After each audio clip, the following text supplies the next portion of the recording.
Et salut à toutes et à toutes et bienvenue dans ce nouveau numéro de GM Web3, l'émission 100% blockchain, comme chaque mardi, chaque mercredi et chaque vendredi matin à 10h. Nous sommes en direct sur Twitch, sur LinkedIn et sur Twitter. L'émission est ensuite diffusée en replay sur YouTube et sur l'ensemble des plateformes de podcast. Donc je suis très heureux de vous retrouver ce matin.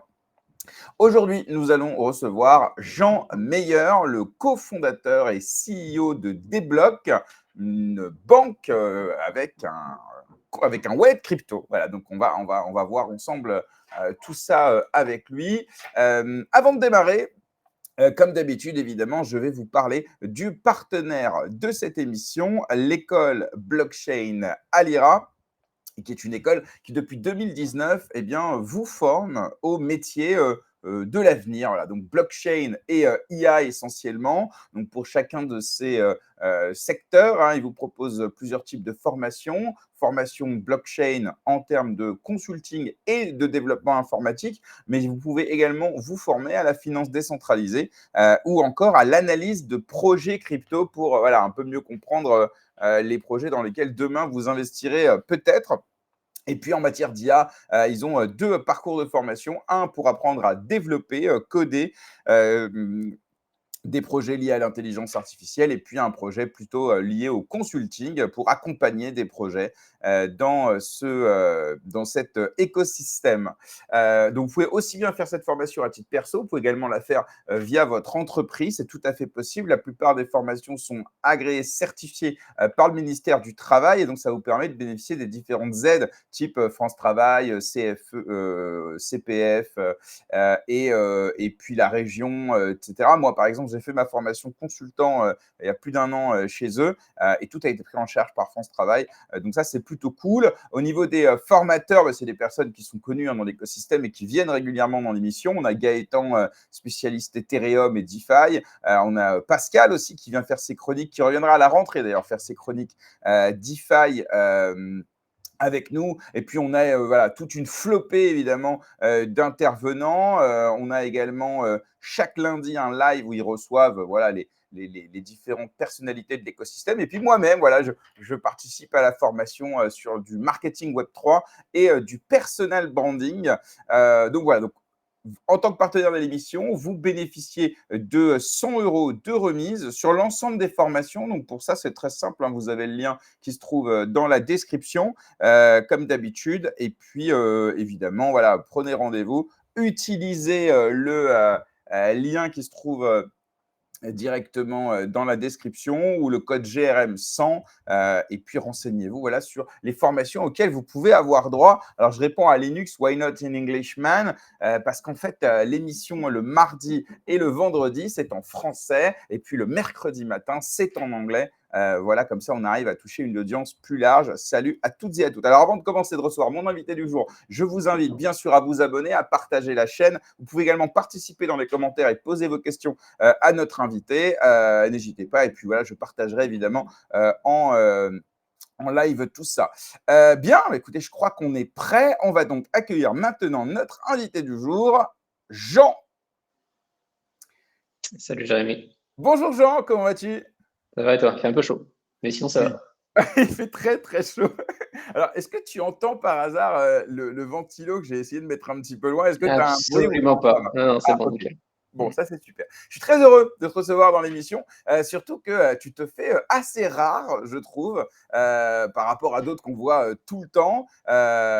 On prend toujours autant de plaisir, bien sûr, mais toi, c'est vrai que c'est assez rare. Et donc, je suis très content. Merci d'avoir accepté mon invitation et de venir passer voilà, un petit peu plus d'une heure pour nous parler un petit peu de toi, ton parcours, tes expériences. On va parler aussi, bien évidemment, de Deblock. Et puis, on va parler voilà, du contexte aussi aujourd'hui autour de la blockchain, des cryptos. Enfin, tu vois, là, pour le coup, ne serait-ce que hier, on a eu tout ce qui est action tokenisée. Tout le monde n'a parlé que de ça. On parlera des sorts des stablecoins, on parlera de géopolitique. Bref, on parlera de plein de trucs. Et puis, tu nous diras s'il y a des sujets qui te parlent, qui t'intéressent ou un peu moins. Voilà, je précise à celles et ceux qui nous écoutent que cette émission n'est pas du tout sponsorisée ni par des blocs ni quoi que ce soit. Le but, c'est vraiment de s'intéresser à toi, Jean, en tant qu'entrepreneur et d'avoir un petit peu ta vision de cet écosystème.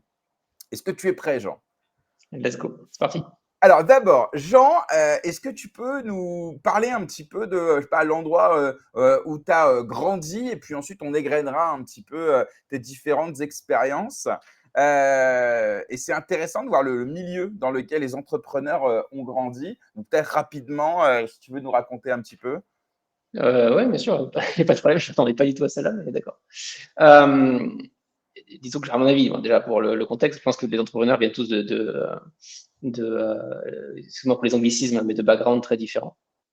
J'ai des potes qui sont entrepreneurs qui viennent de familles extrêmement aisées, parisiennes, même plus qu'aisées, qui sont typiquement nés avec une cuillère dorée dans la bouche. Et d'autres qui viennent de rien et qui ont galéré sans aller forcément jusqu'à des Anthony Bourbon qui apparemment étaient SDF, etc. Mais là, je pense voilà, c'est très fluide en fait en termes de background. Moi perso, J'ai compris le ton de l'émission. On va adorer. J'ai adoré le apparemment. Alors vas-y. Mais alors t'as raison. Effectivement, mais voilà. Et même si on peut venir de plein de milieux différents, c'est intéressant de voir qu'est-ce qui t'a forgé. Tu vois, genre soit la difficulté de la vie, soit au contraire l'esprit de revanche, soit juste tu avais envie de kiffer. Voilà. ouais, alors là, pour le coup, je pense que tu as mis le doigt sur un truc qui est hyper important. L'esprit de revanche, à mon avis, c'est le plus gros motivateur de n'importe quel entrepreneur. On l'a vu avec Jobs, on l'a vu avec Zuckerberg, c'est les meufs. Jobs, il s'est fait dégager de son école, il est parti dans les acides, etc., dans le LSD. Enfin, voilà. À mon avis, c'est encore une fois le plus gros driver d'un entrepreneur, c'est l'esprit de revanche. Moi, perso, est-ce que j'en ai un? J'en ai pas un, j'en sais rien. Je me suis jamais posé trop la question comme ça. Je viens d'une famille moyenne, toulousaine. Je me suis fait élever par une mère célibataire. Voilà. Moi, mon père qui s'est barré en Afrique tout de suite quand j'étais gamin. Donc, en fait, j'ai vraiment grandi avec ma mère. Et puis voilà, j'ai eu une enfance tout à fait normale à Toulouse, collège, lycée classique. J'étais pas excellent, j'étais pas mauvais non plus. J'avais juste un truc, j'avais juste envie d'impact en fait. J'avais juste envie de goûter un peu. J'étais plus un sales qu'autre chose. Tu vois, je vais avoir 12-13 ans et je m'amusais à vendre des fringues parce que j'avais des fringues que je détestais, je trouvais ça dégueulasse. C'était des petits gilets que ma mère m'avait confectionnés parce que je faisais de la flûte à bec au conservatoire. Et donc en fait, je prenais ces gilets et j'allais au marché sans lui rien lui dire et j'allais vendre ces gilets au marché pour me faire de la thune. Donc il y avait un vrai. Ça, tu le retrouves dans beaucoup d'entrepreneurs. Moi, j'ai fait beaucoup d'interviews d'entrepreneurs, d'ailleurs, blockchain ou pas d'ailleurs. Et c'est vrai qu'on a souvent ça. Soit c'est des bidouilleurs, des mecs qui déjà très jeunes, ils décortiquaient les ordis, les trucs et tout. Soit des mecs qui déjà commençaient à vendre des trucs, des coques de téléphone, etc. Donc, on a plein d'histoires comme ça. Mais en tout cas, on a à ce moment-là déjà voilà, cette volonté de se faire un petit peu d'argent ou c'est juste le kiff de vendre quelque chose? Non, il y a ça et il y a aussi, je pense, aussi un effet, alors je sais pas si c'est intuitif ou pas, mais du jeu vidéo en réseau. Moi, je trouvais un truc qui était fascinant, c'est quand tu joues en jeu, quel que soit le jeu d'ailleurs, hein, peu importe, on commence tous à zéro. Il y a pas d'avantage. Il n'y a pas un mec qui naît avec des dettes et l'autre qui naît avec 2 millions sur son compte en banque. On est tous au même niveau. Et tu as des personnalités qui se créent. Et au bout de quelques mois, voire quelques années, tu as des mecs, tu sais pas très bien pourquoi ou comment ils sont arrivés, parce qu'ils avaient un charisme particulier, parce qu'ils ont mis plus d'heures dans le jeu aussi. Ils se retrouvent à être des guild masters, donc l'idée un groupe de 200, 300 personnes et être absolument les boss du game. Et j'avais un fonds d'investissement ici à Londres qui a toujours dit, pour le nommer, c'est Harry Stebbings de 20VC, qui a dit, moi, j'investirai toujours dans des pro gamers parce qu'ils ont un drive, un envie de la compétition, un envie de gagner que personne d'autre a. Et je pense que cet effet, moi j'ai vu énormément d'entrepreneurs dans le jeu vidéo aussi, hein, et à différents niveaux. Tu prends un mec comme le joueur du grenier, qui était un très gros hardcore gamer sur Dark Age of Camelot à l'époque. Tu prends un mec comme, alors son pseudo c'était Net, qui a monté tout le réseau Curse du gaming aux États-Unis, qui lui aussi était un gros guildmaster. Cédrix, qui a fini chez Webedia, qui a vendu Millennium et Millennium GG à Webedia. Et tu te rends compte en fait que les mecs qui Même performaient dans le jeu Musk, vidéo à hein. l'époque, Même même Musk, Musk, bien sûr, lui même aussi, Musk, c'est un gros, exactement. gros gamer. Il joue encore aujourd'hui, je crois, à Diablo. Euh, On le voit parfois en live. Kim.com qui avait fini numéro 1 sur Call of Duty, si je dis pas de bêtises. Et toi, donc, t'es un gamer, toi, et tu jouais à quoi si Moi, tu... j'étais un très gros gamer, c'est des vieux jeux, hein, mais j'étais un très gros gamer d'un jeu qui s'appelait Dark Age of Camelot, qui était donc Ok. le même jeu que jouait le joueur du grenier. J'ai beaucoup joué à World of Warcraft à une époque, j'ai énormément joué à Starcraft. C'était grosso modo, voilà, la Tu Sainte joues encore Trinité. aujourd'hui? Tu as le temps de temps en temps J'ai plus trop le temps de le faire. Alors, ce que tu fais, c'est quand tu pars en voyage et tu as un long vol, tu revois un peu un modèle Excel et puis tu as 1 heure, tu sors une Switch et tu vas te faire un Zelda Breath of the Wild, tu vois. Ouais, Mais c'est tout. Ça, OK. Et alors, donc après, si on avance un petit peu, tu trouves vite ta voie au niveau de tes études? Tu sais, quand on passe son bac, en général, voilà, on ne sait pas trop quoi faire après. Est-ce qu'on fait un truc plus général? Est-ce qu'on sait déjà ou est-ce qu'on est paumé, on fait de la socio en se disant qu'un jour on trouvera du taf avec? Enfin, c'est quoi toi ton ton parcours quand tu choisis un peu tes ouais. études? Moi, je voulais vraiment faire un truc. Donc, j'étais plutôt sportif quand j'étais gamin. Je faisais beaucoup d'aviron, genre 7 à 10 fois par semaine. Et j'étais pas trop mauvais en maths. Et donc, moi, mon rêve depuis que j'avais 5 ans, c'était d'être pilote d'avion de chasse. Et donc, toute ma carrière, c'était ça. Enfin, au lycée, donc, je suis allé faire les tests de l'armée, les tests biométriques et tout. Et j'ai été accepté, j'ai ma lettre encore, à Salon de Provence pour rentrer donc à l'école de pilote d'avion de chasse. Voilà. Et j'avais ma copine de l'époque qui m'a très clairement expliqué que si je devenais militaire, ben, je pouvais l'oublier et me trouver une nouvelle meuf. Et j'étais très, très, très amoureux. Et Ah du coup, ouais? bah, ouais, et Attends, pause là, c'est quoi ce à quel âge tu as à ce moment-là? j'ai 19 ans, 18-19 ans. Et c'était quoi son problème? Le fait de pas te voir, la peur de te Je pense que perdre? c'était un mix entre pas me voir, me faire raser, j'imagine me faire raser la tête Elle aimait passer rentrer dans, sa main dans tes cheveux?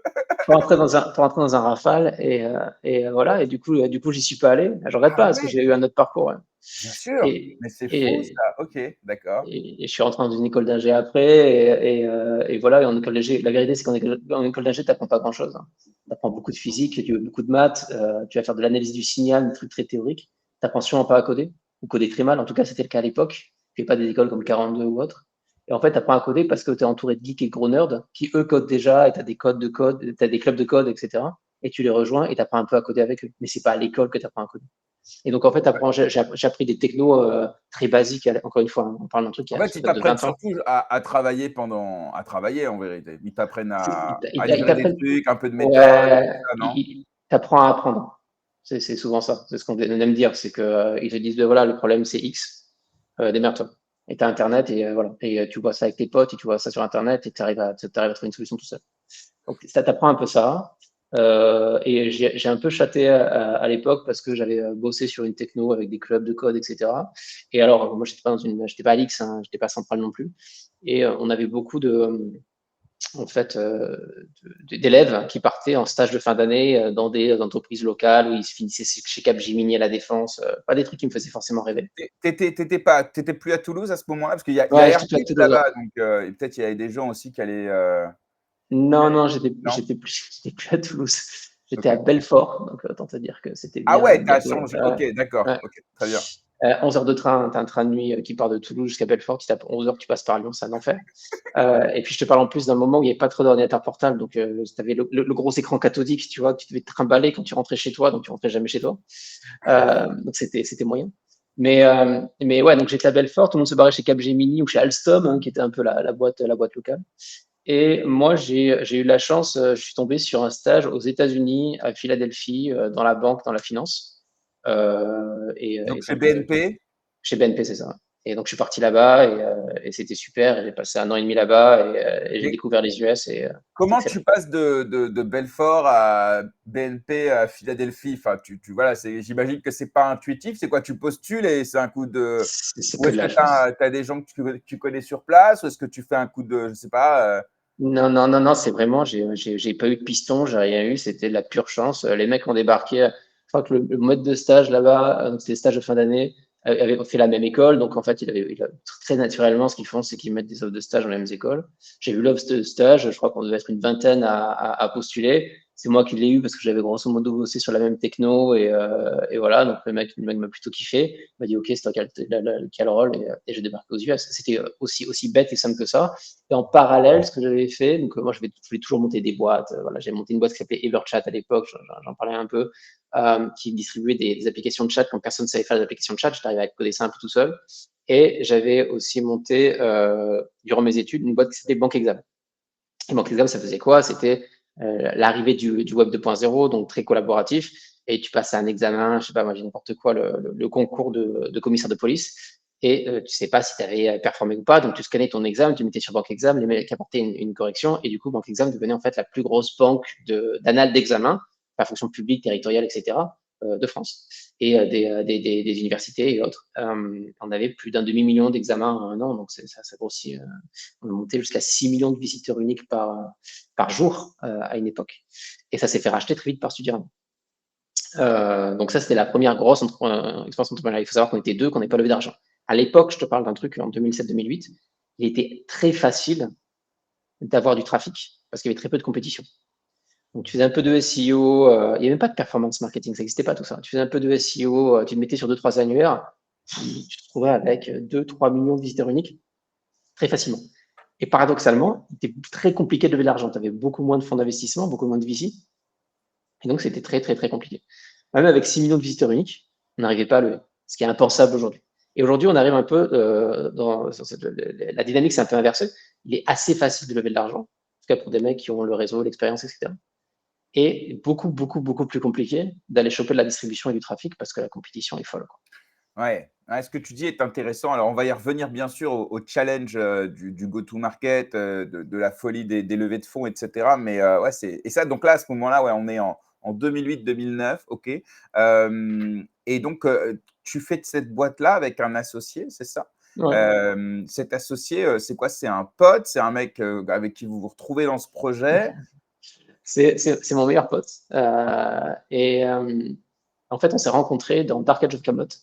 OK. On était dans des cavernes, on tapait des dragons ensemble, et on s'est dit, ouais, c'est cool, on s'entend bien. Vas-y, on va encore taper des dragons demain, et on va encore taper des dragons après-demain. On a tapé plein de dragons, et puis un jour, on s'est dit, bah, on n'a qu'à passer nos vacances ensemble. Et puis on a passé nos vacances ensemble, on s'est dit, putain, c'est super cool, on s'éclate. Et on s'est dit, on n'a qu'à monter une boîte, et on est restés potes, on a monté une boîte ensemble, on est deux, et on s'est partagé un peu d'argent sur Studirama.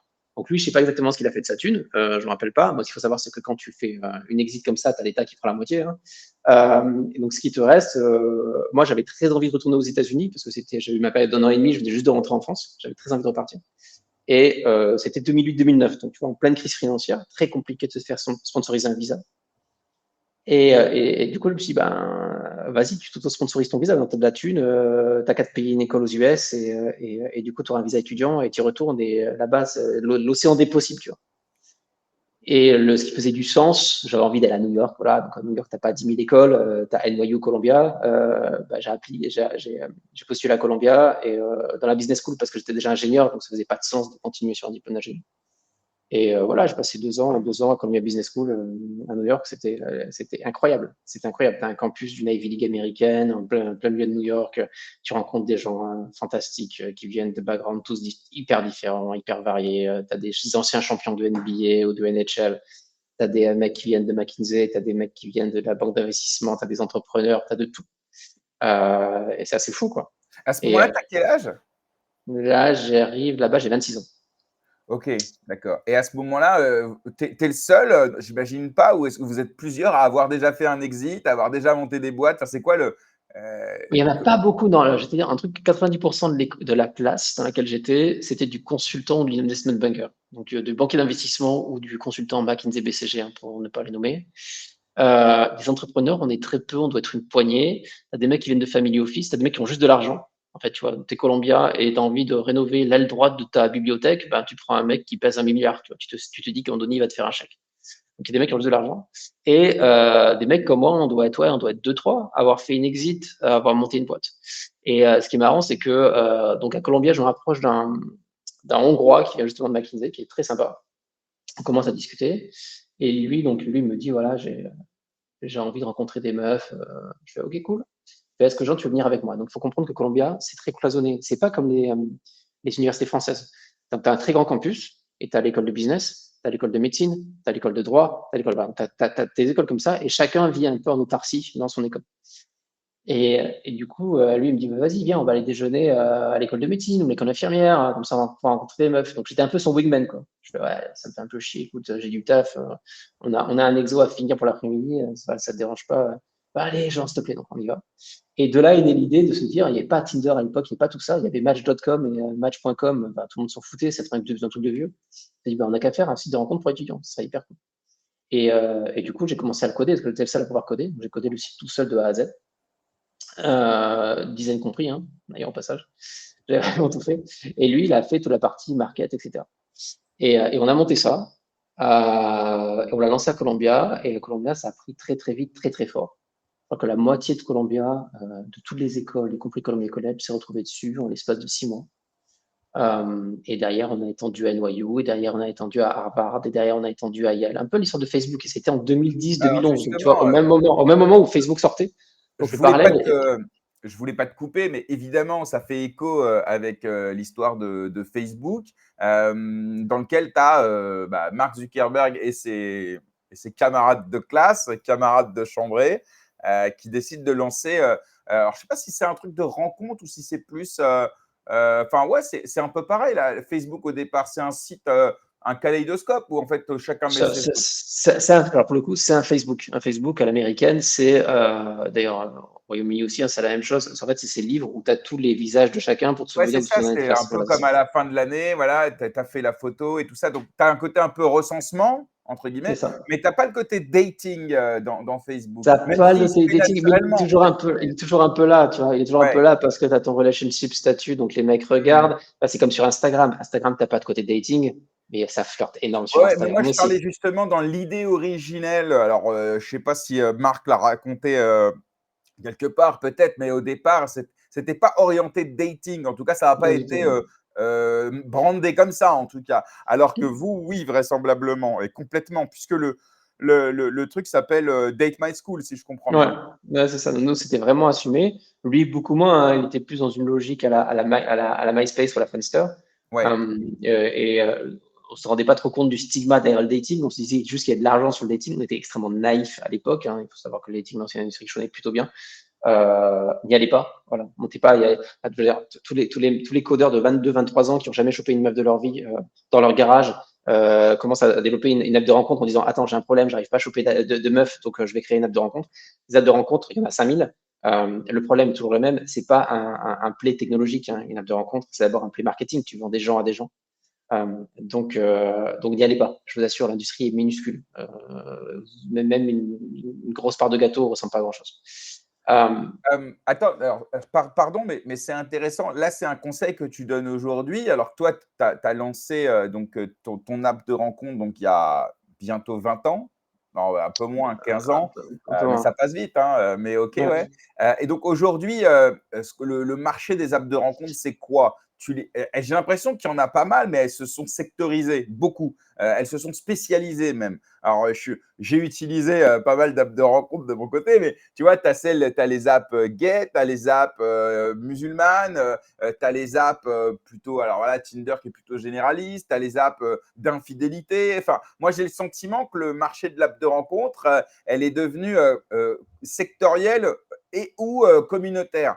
Ça, c'est quelque chose qui a, je sais pas, 5 ans à peu près, je trouve. Est-ce que tu vois cette tendance-là aussi ou pas du tout Alors, un peu plus. Le problème de l'app de rencontre, c'est que tu n'as plus de barrière à l'entrée technologique. Tu as ce qu'on appelle des white labels, donc en fait des apps ou des sites que tu en peux juste marque blanche? acheter Ouais, en marque bien sûr. blanche, qui fonctionnent très bien. Et derrière, c'est juste un play marketing.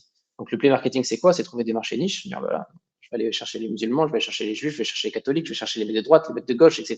Et en fait, sectoriser comme ça, de manière assez granulaire, ton marché, en se disant, ça sera plus facile d'aller chercher des marchés niches. Le truc, si tu veux, c'est que c'est une industrie qui est minuscule. On parle de 5 milliards, ça peut être grossi jusqu'à 6 milliards aujourd'hui. Et l'industrie, elle est, donc tu as Match.com, tu as Match, le groupe Match, le Match Group, qui détient quasiment 70-80% du marché. Et c'est un problème, en fait, quand c'était monopolistique comme ça, hein, pour différentes raisons, hein. Je suis assez étonné que les États-Unis ne soient pas penchés sur le cas d'Apple, mais ne se penchent pas sur le cas du Match Group. Et le Match Group, c'est qui? C'est Match.com, c'est Mythic, c'est Tinder, c'est Hinge, c'est tout ça. Okay, c'est Plenty of Fish, c'est OkCupid. Toutes ces applications, tous ces sites, c'est le Match Group. Et en face, tu as Bumble. Voilà. Et le reste n'existe pas. Le reste, c'est de la poussière. Voilà, ça n'a jamais existé. Et c'est des Euh, boîtes qui sont créées par match ou c'est des boîtes qui sont créées par des équipes tierces et un jour ou l'autre, tu as match qui vient racheter? Parce que c'est de rien que tout. ça. Ouais. C'est de tout. Tinder, ça a été créé par Match. Alors, personne ne le sait. Tout le monde pense que c'est Sean Rad. En fait, Sean Rad était un entrepreneur en résidence dans le Match Group. Et donc, il faisait partie de l'équipe Match déjà. Et il a monté ça au sein de Match, qui a elle-même recruté une boîte de développement au Canada pour développer l'application. Hein. Sean Rad, il n'a rien fait. Il est arrivé avec le concept et l'idée, grosso modo. C'était une idée qui était beaucoup dans l'air du temps en 2011, quand ils l'ont créé. Et derrière, Match, ils ont sorti leur machine marketing, leur machine RP, et ils ont poussé le truc à mort.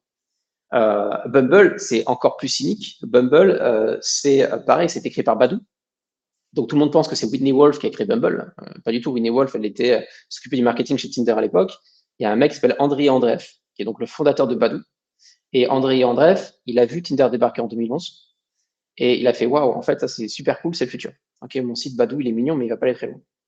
Et il a donc créé en fait un Tinder avec un twist. Les femmes parlent d'abord. Et il lui fallait un no marketing pour pousser Bumble. Et donc en fait, il a vu au même moment, de manière très opportuniste, que Whitney Wolf se fightait avec Justin Matin de Tinder, qu'elle se séparait et qu'elle a voilà, procès en harcèlement sexuel, peu importe, pour 3 textos, ça c'est notre histoire. Et il lui a dit, écoute, voilà ce qu'on va faire, t'inquiète, tu restes aux US, t'habites à Houston, reste-y. Moi, avec mon équipe à Londres, l'équipe de Badoo, on a monté une app qui est Bumble. Ça, c'est l'app, elle marche comme ça. Le twist, c'est les femmes parlent d'abord. Voilà, ça va être un twist marketing. J'ai juste besoin que de te mettre devant des journalistes. Et je vais te filer 15% des parts, plus un bon salaire. Elle a fait OK. Et c'est comme ça qu'ils ont lancé Bumble. D'ailleurs, tu vois très bien, Winnie Wolf, je crois qu'elle démissionne en octobre. 2 semaines après, tu as Bumble qui se lance. Il n'y a pas un monde dans lequel elle développait Bumble en parallèle toute seule à côté parce que de toute façon, il y aurait eu un problème au niveau de sa non-competitive clause vis-à-vis de Tinder. Il n'y a pas un monde où elle développe Bumble en 2 semaines. Et toi, donc pour le coup, pour revenir un petit peu sur toi, est-ce que toi, tu étais un gros consommateur d'apps de rencontre? Est-ce qu'aujourd'hui, tu es toujours un consommateur d'apps de rencontre? Ou est-ce que, enfin, c'est quoi ton lien personnel avec ça? Ou est-ce que tu es plutôt un tchatcheur dans la vraie vie? Enfin, c'est quoi le Jean Dragueur, il fait quoi lui? Non, non, le Jean, il est toujours avec la même meuf depuis très très longtemps. Ok. Par contre, oui, j'ai beaucoup utilisé des applications de rencontre dans un but de recherche et parce que j'ai monté une app qui s'appelait Once après durant 6-7 ans quasiment, un peu moins, ouais, 6 ans. Et donc forcément, tu es obligé de voir ce que fait la compétition, tu es obligé de voir les nouvelles fonctionnalités de la compétition, tu es obligé d'utiliser, tu es obligé d'utiliser ton propre produit aussi. Moi, des mecs, par exemple, là aujourd'hui, des mecs qui bossent pour des blocs et qui n'utilisent pas des blocs, c'est inacceptable. Si tu montes une boîte, quel que soit, tu dois utiliser ton produit tous les jours. À la seconde où tu n'utilises plus ton produit, c'est qu'il y a un problème quelque part. Voilà. C'est que tu fais quelque chose de mal. Donc voilà, j'ai utilisé, mais juste plus dans un esprit de recherche qu'un besoin, un besoin personnel. Ok, et jamais ta femme, elle s'est dit, qu'est-ce que tu... Comment tu fais la part des... Non, parce que dans la vraie vie, quand ton mec ou ta meuf, elle est sur une appli de rencontre, tu te poses des questions. Alors que quand c'est ton gars qui est dans l'industrie, qui est un peu obligé, mais il n'y a pas un moment donné où elle se dit, mais tu passes trop de temps sur cette appli de rencontre. Alors, Il n'y a pas eu des scènes comme ça? il y a eu une ou deux fois, pas plus, une ou deux fois où en effet sur mon téléphone, qui était à la vue de tous, je ne le lock jamais, je le prends pas avec moi dans la salle de bain, tu vois, je m'en fous. Des notifications d'un Tinder, d'un Bumble, d'un Hinge, je sais plus, tu vois. Et là, en effet, tu as Jessica vous envoie un message. Et elle regarde, et là, elle regarde, c'est quoi ça? Bah, tu sais, c'est la recherche. Elle fait, OK, bon, bah, ouvre-le. Je fais, pas de problème. Alors là, tu l'ouvres. Bon, tu as quand même une petite goutte de sueur en te disant, j'espère que Jessica, elle n'a pas marqué n'importe quoi. Tu vois. Et là, en effet, tu vois un nouveau message avec Jessica qui fait, salut, ça va? Et tu souffles un peu, tu OK, c'est bon, c'est rien de fou. Et tu lui montres, elle est rassurée, et puis on avance, quoi. Ok, capté. Ok, donc toi, alors, tu passes pas mal de temps aux États-Unis. Et puis ensuite, on voit que tu bouges à Londres, notamment pour Once. Tu vois quoi? Tu vois la différence entre States et Londres en tant qu'entrepreneur? Et si oui, c'est quoi qu'est-ce que tu retiens le plus entre ces deux écosystèmes anglo-saxons, mais peut-être différents? Non, déjà, je pense qu'il y a États-Unis et États-Unis. Les États-Unis à Houston, les États-Unis dans le Vermont et les États-Unis à New York ou à San Francisco, c'est quand même pas du tout la même expérience. Moi, je venais de New York. J'ai beaucoup passé plus de 5 ans à New York et j'ai vécu dans des quartiers super cool, etc. Quand j'ai débarqué à Londres, c'était la déprime totale. Tu arrives dans une ville, je te jure, je pigeais pas. Je fais, mais qu'est-ce que font les gens ici, quoi? J'arrive, le temps était dégueulasse, il pleuvait, bah c'est bon, hein, tu me diras, voilà. La nuit tombait tôt, les pubs fermaient à 11h, tu vois, 11h30, le métro fermé à minuit. Tu viens d'une ville qui ne dort jamais, où le métro tourne tout le temps, où les bars ferment à 4h du matin. je sais plus, j'avais quoi, j'avais 32 ans. Et je suis arrivé en mode déprimé complet. J'ai dit, putain, mais c'est quoi cette ville de merde, quoi? L'architecture, elle est random totale. T'as des HLM au milieu tu vois, de bâtiments du 18e siècle. Je pigeais pas. Et pourtant, il y avait énormément de Français qui allaient à Londres. Mon explication, c'était de dire, en fait, pour eux, c'est facile parce qu'il n'y a pas besoin de visa. Le Royaume-Uni, c'est dans l'Europe, donc les mecs se disent, ils veulent un pays anglo-saxon, et dans lequel, parce qu'ils parlent anglais, en fait, tout le monde parle assez facilement anglais, donc ils ont décidé d'aller à Londres. Mais en fait, Londres, bah, ça pue un peu, quoi. Enfin, tu vois, c'était ma vue. Ça fait 10 ans que j'y suis à Londres, donc c'est que j'ai peut-être trouvé quelque chose quand même. Et c'est une ville qui grand, enfin, tu dis en anglais, qui grows in you, tu vois, que t'apprivoises et t'apprends aussi à aimer. Et maintenant, en fait, je comprends pourquoi voilà, il y a beaucoup de parcs, il y a une densité de population qui est très faible par rapport à un Paris ou par rapport à d'autres villes de France. Et en effet, c'est assez agréable de vivre ici au final, même s'il pleut et même s'il fait nuit à 3 heures. Et alors, en termes de mindset et Ouais, d'entrepreneuriat, si tu compares justement New York et Londres, est-ce qu'il y en a qui sont ouais. plus audacieux, plus bold? Est-ce qu'il y en a d'autres qui sont plus, je sais pas, qu'est-ce C'est qui t'a très marqué? européen. Ouais, Londres, en fait, c'est hyper européen comme approche, hein. Londres, Paris, pour moi, c'est pareil, hein. L'Allemagne, c'est le même délire. D'ailleurs, tu le vois quand tu piges les fonds d'investissement, c'est là que tu sens vraiment la différence. Tu as deux grosses différences. L'une, c'est une atmosphère, et ça, tu n'arriveras jamais à la décrire autrement. Je saurais te dire ce qui se passe, mais quand tu débarques à San Francisco, tu humes l'air, tu regardes les gens autour de toi, et tu sais pas pourquoi, mais tu as envie de retourner le monde. Tu vois, c'est très bizarre, mais moi, ça me fait ça. Et je sais que ça fait ça à moi, ça fait ça à des potes, etc. Ou peut-être c'est un fantasme, ou peut-être qu'on a grandi, c'est culturel, j'en sais rien. Mais voilà, il s'avère que quand tu débarques à San Francisco, c'est assez incroyable. Paris à New York, d'ailleurs, tu as l'impression que tout est possible et que tu es sous coque. Quand tu es en Europe, tu n'as pas déjà ce sentiment. Et le deuxième truc, c'est quand tu vas pitcher des fonds, tu vas pitcher un fonds américain, c'est un peu caricatural, mais ça se passe vraiment comme ça. Donc les mecs vont te prendre en mode très très cool, très détente, et tu vas leur pitcher un concept, une idée, et le mec vont te faire, putain, je t'aime bien, tu as l'air de savoir de quoi tu parles, tu as l'air d'avoir un drive de ouf, et ton idée, elle n'est pas complètement déconnante. Vas-y, let's go, tiens, je te file 5 boules, 5 millions, et c'est parti. Simple. Ça a duré une demi-heure. J'ai levé aux États-Unis en un café d'une demi-heure. En C'était France, pour quelle boîte, ça? c'était pour Wanted, c'était une boîte que j'ai faite au moment du Covid, du coup, qui a été rachetée par Revolut derrière. C'est OK. très rapide.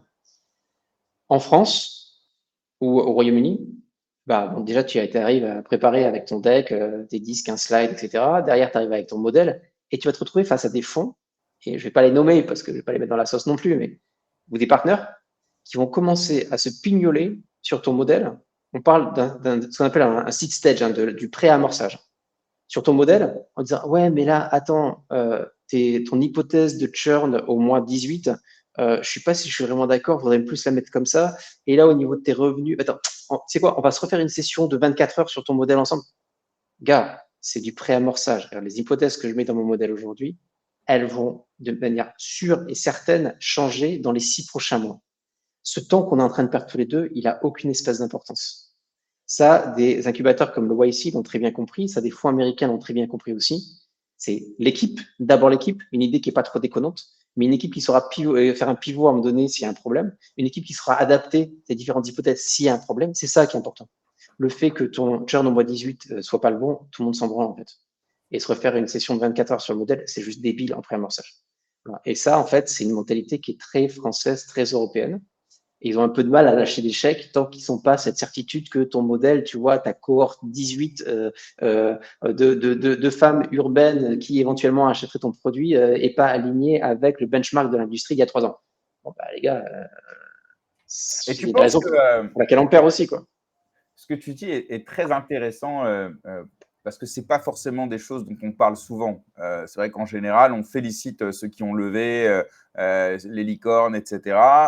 Mais on ne parle pas du process. Il est souvent caché, donc c'est intéressant.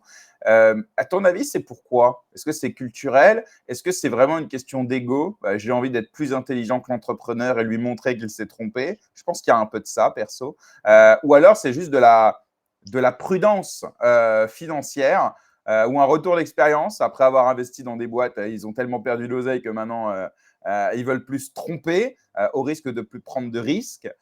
C'est quoi ton sentiment là-dessus? Il n'y a pas de recette. Donc, je pense pas qu'il y ait un truc de risque. On peut en parler, oui, il y en a plein qui sont cramés, mais c'est des modèles qui continuent à marcher, hein, mine de rien. En tout cas, peut-être pas pour toutes les VC, mais pour certaines. Je pense pas non plus que ce soit vraiment un problème d'ego. Tu vois, c'est pas comme, moi, je lis pas de cette manière-là. À mon avis, c'est plus un problème de dynamique. Donc, il faut bien comprendre qu'un fonds d'investissement, tu as différents. Alors, c'est assez marrant, ça, c'est aussi très français. Hein. Tu as une hiérarchie. Tu vois, en France, tu as le partenaire, le principal, l'associé, etc. Aux États-Unis, tu prends un fonds comme Andreessen, ils sont tous partenaires. Tu vois, tout le monde s'en fout, en fait, des niveaux, des Parce grades. qu'il faut expliquer que quand tu pitches en face d'un VC, en général, enfin, quand tu commences un peu ton roadshow, tu commences avec une personne qui a un peu un filtre, qui va être super sympa et qui pendant une demi-heure va te dire que tout ce que tu dis est chambé. Et à la fin, soit il t'envoie un mail en disant désolé, c'est pas dans notre test d'investissement, en gros c'est loupé, soit effectivement il te donne un second rendez-vous où là par contre il y aura 3-4 experts, un techos, un business, un marketing, peut-être même le patron du fonds et tout. Et ensuite, si tout se passe bien, on commence la due deal et là tu en as pour entre 3 et 6 mois et un an, quoi. Mais c'est très itératif, quoi. C'est très itératif. Alors, ça va un peu comme tu l'as expliqué. En effet, tu commences avec quelqu'un qui va être un gatekeeper, donc qui va filtrer, hein, qui va faire la curation de deal flow. Et derrière, tu vas peut-être aller voir derrière le principal, tu vois, qui est un peu plus senior et qui va regarder avec lui. Donc, ils vont être deux, ils vont regarder un petit peu ton modèle, c'est quand il va faire du sens. Si les deux sont excités, bah, tu vas avoir le partenaire. Ok, donc ça, c'est le flow habituel. Quand tu commences à avoir un peu de réseau, tu vas voir directement le partenaire. Hein, tu ne passes plus par là parce que tu es un peu connu dans l'écosystème. Et derrière, tu as ce qu'on appelle un comité d'investissement. Le comité d'investissement, en fait, c'est tout le partnership, donc tous les partenaires ensemble autour d'une table. Tu les pitches. Et là, ensemble, ils votent, ils prennent une décision durant le comité d'investissement si oui ou non ils vont faire le deal avec une valo, un montant, etc., une use of funds, enfin, la totale. Et derrière, s'ils font le deal, ils vont te filer une term sheet. Et une fois que tu as signé la term sheet, là, il y a du deal qui va commencer, qui va durer environ 1 mois et demi, 2 mois. Hein. On parle encore de seed, série A hein, dans les levées. Et enfin, au bout de la due deal et du paperwork avec le légal, parce que en fait, une term sheet, c'est 2 pages, mais le paperwork, on parle d'un pack d'actionnaires, bah là, pour le coup, c'est 60 pages, des articles of association, là, c'est encore 60 pages, etc. Donc, il y a du vrai travail légal à faire. Ça, c'est encore une fois une négociation qui va durer sur les vrais papiers 1 mois et demi. Et là, au final, tu auras enfin l'argent. Donc ça prend un peu de temps, c'est un process un peu compliqué.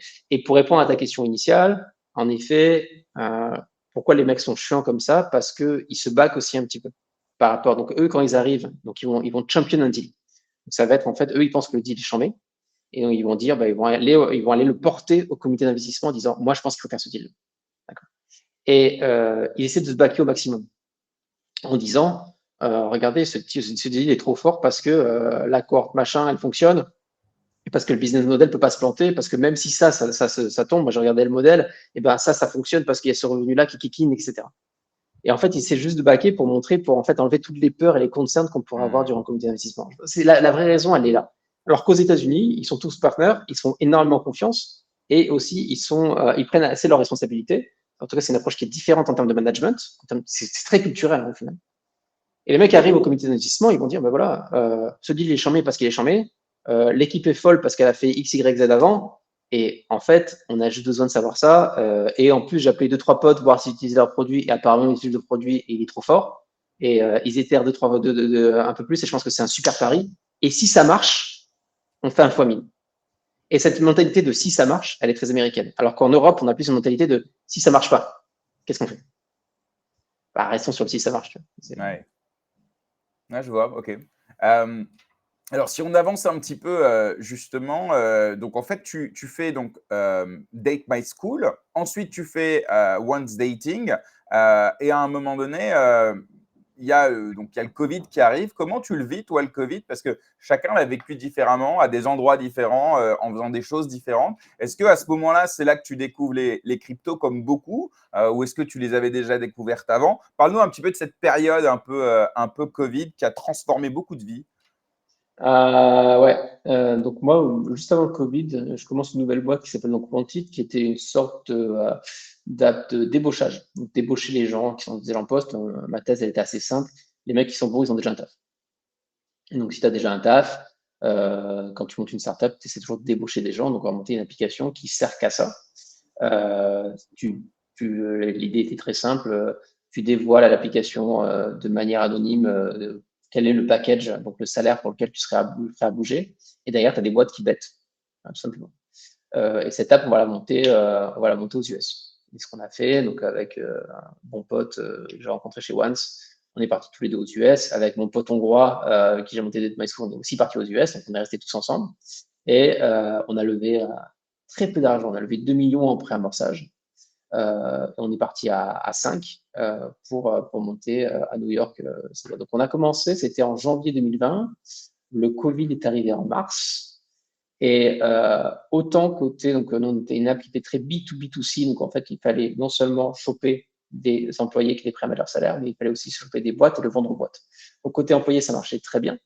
On arrivait à avoir plus de 100 000 leads qualifiés sur l'application. Côté boîte, ça marchait beaucoup moins bien parce qu'au début du Covid, je ne sais pas si tu t'en rappelles, hein, ça a changé très vite après, mais tout le monde était en mode on n'embauche plus, on gèle tous les embauches, etc. Et du coup, plus personne ne voulait nous parler. On n'avait pas non plus des fonds illimités. On n'est pas non plus accès au chômage partiel. Tout le monde a accès en Europe et en France. Et on s'est retrouvé un peu niqué, quoi. Voilà. On était à New York avec des charges, etc. Et on ne sait pas trop quoi faire. Il y a eu beaucoup moins d'aide aux États-Unis. Et du coup, on est rentré à Londres. Et on est rentré à Londres un peu grâce à un de nos fonds d'investissement qui s'appelle Hoxton, qui a vraiment assuré pour le coup. J'ai dit, bon, les gars, je pense que vous n'allez pas pouvoir relever parce que c'est le Covid, c'est la crise et tout le monde gèle ses fonds, etc. Donc, c'est très compliqué, même si vous êtes arrivé à performer sur ces 100 000 leads qualifiés. Par contre, on peut éventuellement trouver une porte de sortie. Et ils nous ont trouvé 3 acquéreurs. Ils nous ont trouvé un acquéreur qui s'appelle DoorDash, qui est un peu le Deliveroo américain. Ils nous ont trouvé un acquéreur qui s'appelle Indeed, qui est une plateforme de recrutement aux États-Unis. Ils nous ont trouvé Revolut. On est parti avec Revolut parce qu'on habitait déjà plus ou moins à Londres. Même si j'étais parti aux États-Unis, j'étais déjà à Londres. Revolut était à Londres. Toute l'équipe avait des attaches avec Londres. Et puis Revolut, c'est assez fascinant. C'est une requête en fintech. C'est cool, on ne connaît pas. Et du coup, on est parti chez Revolut comme ça. Et on a débarqué chez Revolut en 2021. Tu vois, le temps de faire Alors, l'acquisition, le due deal, etc. intuitivement, on penserait davantage à Indeed, puisqu'ils sont sur le recrutement. Et donc, quel rapport entre Revolut, donc une néobanque, avec ce projet de débauchage en ligne Ouais, c'est Enfin, une je bonne vois pas le question. rapport là. Non, non, non, c'est une bonne question. Et alors, alors déjà, c'est ce qu'on appelle un fire sale. Hein. Tu ne vends pas parce que tu n'es pas en train de faire une vente stratégique non plus. Parce que c'est le Covid, parce que c'est la merde, parce que tu n'as pas le choix. Donc, en fait, tu vas en vendre premier, tu veux t'acheter. Non, mais Indeed, on je avait parle plutôt regardé. de leur côté, de leur Non, point de bien vue. sûr, bien sûr. J'y viens, j'y viens. Et en fait, Revolut, ils venaient juste de lever, alors Valo si je dis pas de conneries, c'était 33 milliards. Donc, ils étaient sur le point de closer une Valo à 33 milliards avec SoftBank et avec un narratif qui était on va s'étendre aux États-Unis. Et de leur côté, ils avaient besoin donc de recruter énormément. Ils venaient de faire une levée de fou. Donc déjà, il y avait toute la partie acquire. Ils recrutaient 5 mecs qui étaient entrepreneurs. Il faut savoir que Nick Storonsky, le fondateur de Revolut, il adore les entrepreneurs. Parce que c'est des mecs qui se démerdent, tu vois, qui avancent tout seuls. Revolut opère avec des teams qui sont toutes parallélisées, des micro-teams qui chacun monte un projet et qui avancent. Donc les entrepreneurs, c'est vraiment l'ADN de la boîte. Donc ils voulaient ça. Et de deux, on arrivait avec une base de données avec 100 000 talents qualifiés et on avait tout leur salaire et à quel prix ils étaient prêts à bouger aux États-Unis. Là où ils voulaient justement s'étendre. Donc de ce côté-là, ça faisait énormément de sens pour Revolut. À côté, on avait donc une offre d'Indeed. Indeed, ils sont à Stamford, Connecticut. Si tu connais Stamford, Connecticut, l'endroit le plus ennuyeux sur Terre, c'est hyper chiant. On a commencé à faire des rendez-vous avec la senior vice-présidente d'Indeed sur la partie corporate B2B. Putain, t'avais envie de te tirer une balle. Tu voyais The Office, le show The Office, c'était ça. Dans une petite ville américaine horrible avec des grades dans tous les sens. C'est l'Europe empire en termes de hiérarchie. Et oh là là, personne ne se voyait bosser là-bas. C'était un enfer sur Terre. Donc, c'était assez évident pour nous, si tu veux, de rejoindre Revolut. Ok, très clair. Et donc, alors, donc tu rejoins Revolut. Et donc là, pendant une petite période, t'es quoi? T'es salarié de Revolut ou est-ce que tu es un peu le patron de ta petite business unit qui vient d'être rachetée? Comment ça se passe, toi qui as été entrepreneur pendant autant d'années? Bah, tu ne sais pas trop à quoi t'attendre quand tu débarques. Moi, on m'avait collé lead produit du retail. Donc, le retail, c'est la principale de Revolut, celle que vous utilisez. Il y a la business et la retail, mais il y a plein de verticales différentes chez Revolut. Et j'étais très content, ça bosse énormément. Hein. J'allais au boulot en vélo tous les matins à 6h30.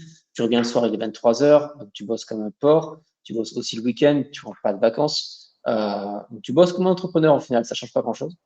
Donc tu bosses beaucoup, beaucoup. C'est aussi une raison pour laquelle la boîte avance. Et parce que ça se passait plutôt pas trop mal pour moi, Nick, le boss donc de Revolut, le CEO de Revolut, m'a grosso modo dit, écoute, genre, est-ce que tu as envie de... Donc il faut savoir que c'était 2021, hein, 2021-2022, c'était le boom absolu des cryptos, le plus gros bull run qu'on ait eu jusqu'à présent. Et il me dit, donc tout le monde voulait bosser en crypto. Il me dit, est-ce que ça te dit de reprendre le département crypto? On cherche un general manager, donc un boss de département crypto qui est solide. Tu as l'air de comprendre comment ça fonctionne. Est-ce que tu veux reprendre le département? Carrément, quoi. Tu vois, bosser en crypto dans la plus grosse fintech européenne et reprendre tout le département de crypto, la plus grosse fintech européenne, c'était le boulot absolument rêvé. Et du coup, je fais, ouais, bien sûr, ça va de soi. Et du coup, j'ai repris ça. Ça n'a pas duré très longtemps. J'ai fait grossir le département. On était 20-25 personnes au début. Je l'ai fait grossir à 120 personnes en 3 mois sur différents projets. Et à un moment donné, c'est posé la question de la suite. Et là, c'est plus personnel qu'autre chose.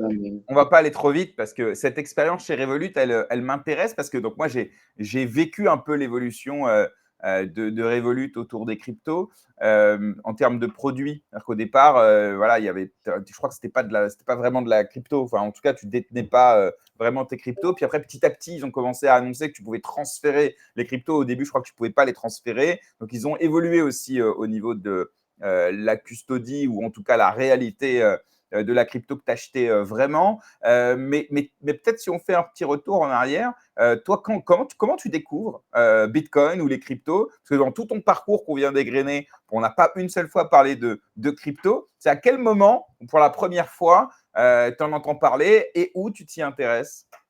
Ouais, donc c'est Dave by School aux États-Unis, 2010, 2009-2010, donc très très tôt. J'essaie de monter un chat en ligne sur le web. Et voilà, je vais rentrer dans les spécificités techniques, je suis désolé, hein. Mais il y a le truc qui s'appelait les WebSockets à l'époque. Les WebSockets marchaient pas très bien. Il y avait Node.js qui venait de débarquer en version bêta et qui essayait de faire donc ce qu'on appelle du long polling pour créer des chats. Et il y avait un mec qui avait donc développé un système de long polling pour créer des chats avec un proxy qui s'appelle Nginx. Je suis désolé pour ta technique, vous chercherez, mais c'est un peu technique. Ce mec s'appelle, je ne sais pas de son nom, pardon.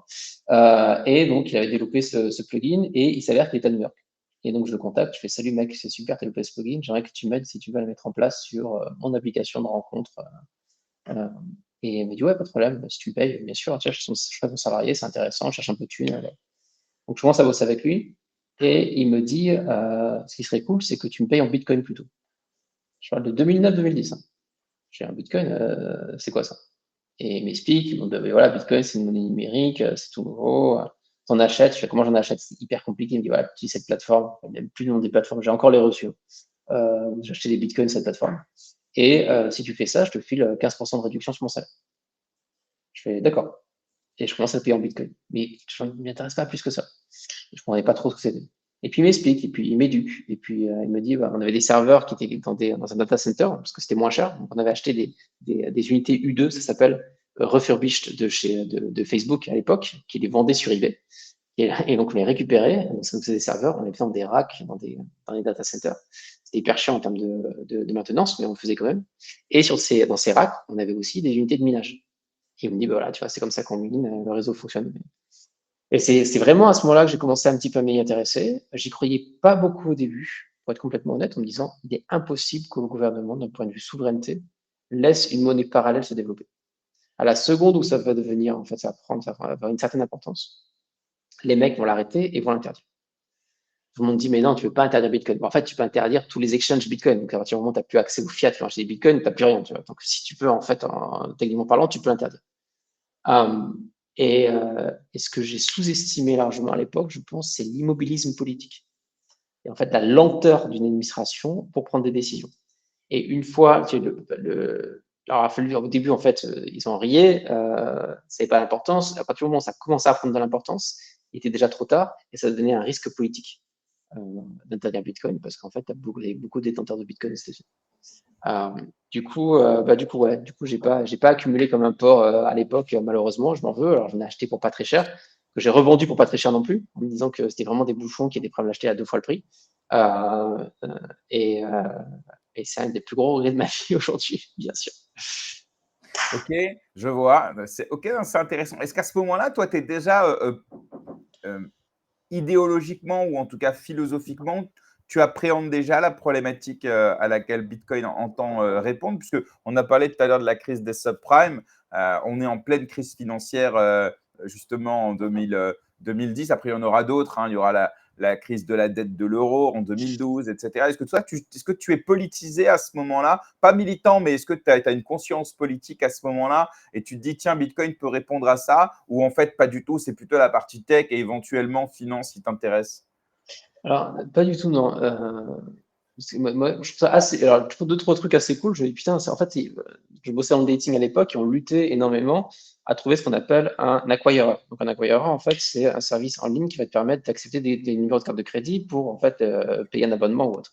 Et tu luttes et tu vois que les prix sont élevés et tu te rends compte, en fait, qu'il y a des concurrents, typiquement OkCupid, qui commencent à accepter des bitcoins. Alors, pour la petite histoire, moi, j'ai un pote qui a filé 15 bitcoins à OkCupid en 2011 en abonnement annuel. Il s'en mord pas mal les doigts aujourd'hui.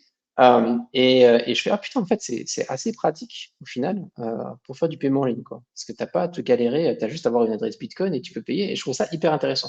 Au-delà de ça, je me suis pas posé la question, tu vois, plus que ça en me disant, et il y avait quand même l'idée derrière de se dire, bah attends, il y a énormément de personnes qui sont débancarisées dans le monde et qui ont besoin de moyens de paiement, hein, puisque la banque, c'est d'abord du paiement.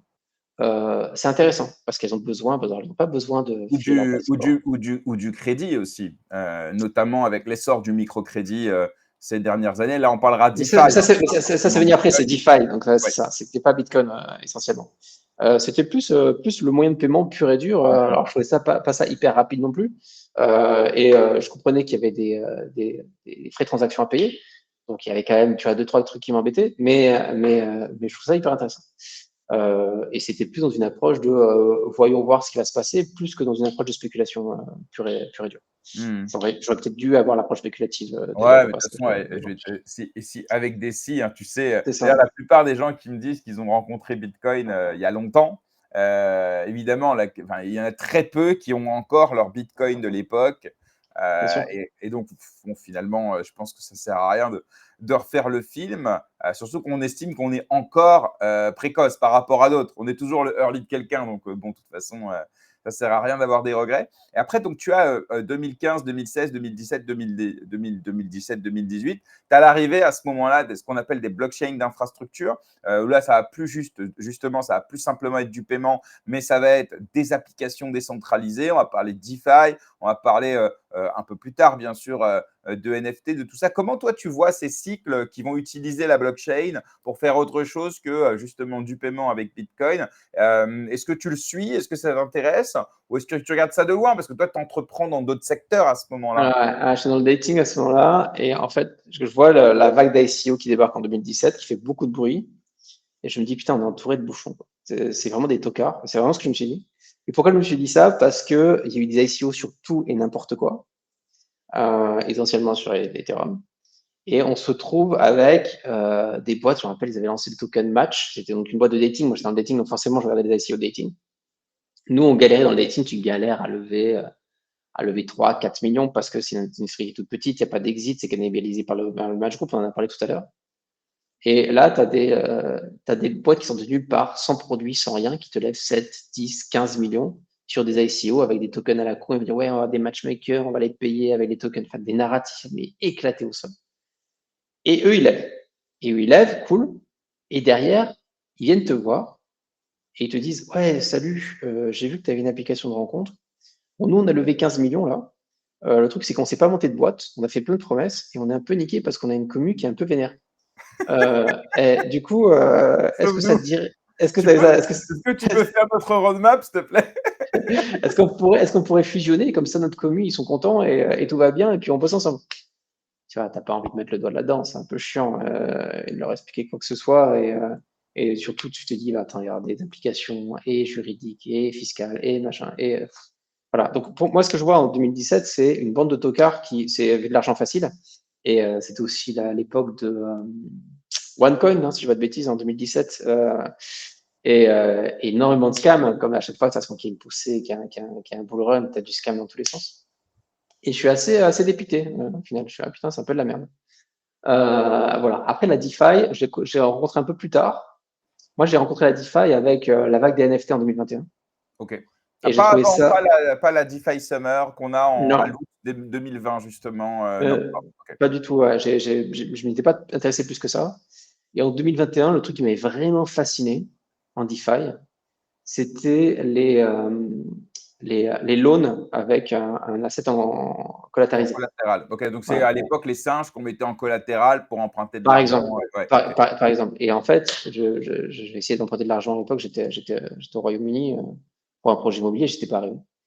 Et derrière, tu arrives avec ton NFT, tu mets en collatéral, tu appuies sur un bouton et tu te retrouves avec 50 000 USDC en un clic. Et tu es là, waouh! Ouais, tu vois, tu as ce wow effect c'est incroyable. C'est incroyable. Et ce ce one click loan sur la DeFi sans intermédiaire financier, c'est là, c'est hallucinant. Mais surtout que toi, Euh, t'as passé des années à aller pitcher pour lever de l'argent, peut-être même pour aller emprunter de l'argent en fonction des méthodes de financement que tu utilisais pour tes entreprises, même à titre perso peut-être. Enfin, tu passes ton temps à pitcher en fait. Et là, tu te retrouves dans une situation où en fait, tu n'as rien à pitcher, c'est juste tes avoirs qui parlent pour toi. Donc, je peux comprendre qu'à ce moment-là, il y a cet effet, mais pourquoi on s'embête en fait? Parce que même si tu as un collatéral, hein, tu vas voir ta banque aujourd'hui, elle va te demander d'hypothéquer ta maison, Ouais, etc. Mais tu dois te faire chier durant 3 semaines à apporter what 1000 garants, etc. C'est un enfer sans nom. Il y a aussi un comité de prêt, etc. Ah, tu t'en sors pas. Là, tu as le même avoir, tu le files, ouais. boum, et les mecs derrière te filent ça en une demi-seconde. C'est absolument magique. Et donc, les NFT, alors d'ailleurs, justement, c'est une question que j'avais prévue pour un peu plus tard, mais je vais te la poser maintenant. Dans les débuts de Débloc, on va revenir un peu sur la création, la problématique et tout ça, mais pendant assez longtemps, en vérité, moi, je ne connais pas ton visage. Je ne sais pas si c'est un choix assumé ou alors je n'ai pas cherché plus que ça non plus, tu vois. Mais en gros, tu te représentes sur les réseaux sociaux, notamment sur Twitter, mais je crois même sur LinkedIn à un moment donné, je crois. En fait, on voit une PFP. Et quand j'ai commencé cette interview en me disant, c'est vrai qu'on ne te voit pas beaucoup. Voilà, donc cette identité, j'allais dire digitale que tu t'es donnée, elle t'a permis finalement de passer un peu en dessous des radars, éviter un peu l'incarnation qui à un moment donné peut être toxique, etc. Et là, plus récemment, voilà, on voit ton visage, tu fais 2-3 émissions, tu as fait Legend récemment, etc. Comment tu la vois, cette évolution en termes justement de personal branding, où le NFT, il t'a permis, entre guillemets hein, de te cacher un petit peu du grand public, quoi, en tout cas sur Twitter et sur les réseaux. Je pense que c'est plus un truc culturel que essayer de me cacher après en parler. Après, j'ai pas trop non plus envie de m'exposer plus que ça. Ça, je fais très rarement des interviews. J'essaierai de pas trop en faire durant l'année. Je fais pas non plus beaucoup de conférences. On m'a invité à plusieurs conférences. J'essaie d'éviter au maximum. Ça a deux raisons. Ouais. La première, c'est culturel. Donc, chez Desblocs, on a une culture qui est très Web3. Donc, tout le monde doit avoir une PFP sur Slack, par exemple. Donc, on est 70, il y a 70 PFP NFT. C'est une obligation. Alors, on leur file un de nos NFT quand ils en ont pas, donc une version de eux. Et le matin, tu as un flow de GN, tu vois, à 8 heures du matin, parce que c'est encore une fois culturel. Donc, il y a cette culture que j'essaie aussi de représenter sur mes réseaux sociaux en disant, ben voilà, elle n'est pas juste intra à la boîte, elle est aussi à l'extérieur. Il y a cette partie-là. Et la deuxième partie, oui, c'est juste de se dire que vivons heureux, vivons cachés, on n'a pas forcément besoin de s'exposer et c'est pas un truc que j'aime forcément faire, d'autant plus que moi j'ai l'alarme incendie qui va retentir en même temps. C'est tous les mardis à 10 heures comme ça. Ça va, on t'entend pas. Ouais, Non.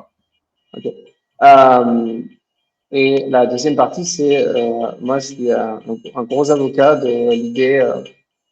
Non, c'est hyper, ouais, c'est possible. Je suis vraiment un fervent de l'idée que si tu veux réussir, il faut d'abord bosser et construire. Okay, c'est débile dit comme ça, c'est une évidence pour beaucoup, mais je vois aussi beaucoup d'entrepreneurs qui passent leur temps en conférence. Je vois beaucoup d'entrepreneurs qui passent leur temps à bosser la personal branding. Bah, en vrai, c'est pas comme ça que ça a fonctionné, gars. Tu vois, reste la tête baissée, mets-toi dans une cave, prends une connexion Internet, taf, taf, taf, taf, taf, crée de la valeur, crée du code, crée quelque chose, crée un produit, itère sur ton produit, parle à tes utilisateurs, itère encore ou bosse ton marketing, bosse ta distribution. Mais passer ton temps en conf, alors oui, tu vas avoir un spillover sur la distribution éventuellement, mais pas plus que ça. Tu vas passer ton temps à faire du réseautage, tu vas passer ton temps à booster ton personal branding. Au final, ça n'a pas boosté ta boîte, ça a boosté toi éventuellement personnellement, mais ça n'a pas boosté ta boîte. Et ça se voit de plus en plus. Et c'est dommage. Alors que tu prends des Nick Storonsky de Revolut, tu prends des Mark Zuckerberg de Facebook, tu prends des Steve Jobs, c'est des mecs qui faisaient pas beaucoup de conférences, qui faisaient pas tant d'interviews que ça. Par contre, qui t'a fait. Ils en font plus maintenant. Mais Bah, aussi bah, bah, parce que une fois que tu as IPO et tu vaux plusieurs trilliards, ouais, tu peux commencer à faire 2-3 conférences. non, même, je pense qu'il y a aussi une question, je crois, hein, tu connais mieux que moi, puisque tu étais à l'époque là, mais je pense que aussi les portes des médias n'étaient pas aussi ouvertes non plus aux entrepreneurs. Il n'y avait pas autant de podcasts, il n'y avait pas autant de médias. Les réseaux sociaux avaient évidemment à l'époque moins de force.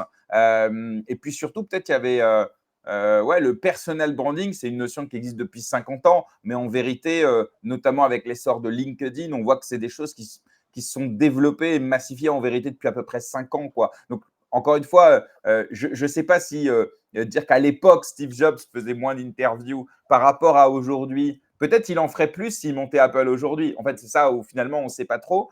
Mais j'aime bien cette. D'ailleurs, on le voit sur ton LinkedIn.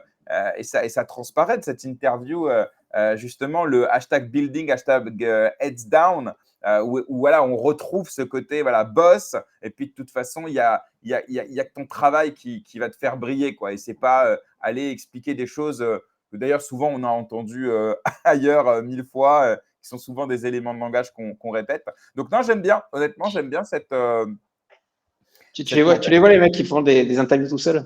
Ils se mettent un micro, ils se filment un peu de biais et ils se font une interview tout seuls comme s'ils se posaient même les questions. Tu vois ça ou pas? Ouais, Sur ouais, LinkedIn. ouais, je vois ça. Insupportable. Eh, Je en supporte pas. vrai, je sais pas ce qui m'insupporte le plus. Allez, si on doit faire un classement, on a ceux qui s'écoutent parler, on a ceux qui s'auto, restons polis, qui s'auto-congratulent en se likant et en disant ce que tu as dit, c'est hyper inspirant, etc. Euh, je déteste ça.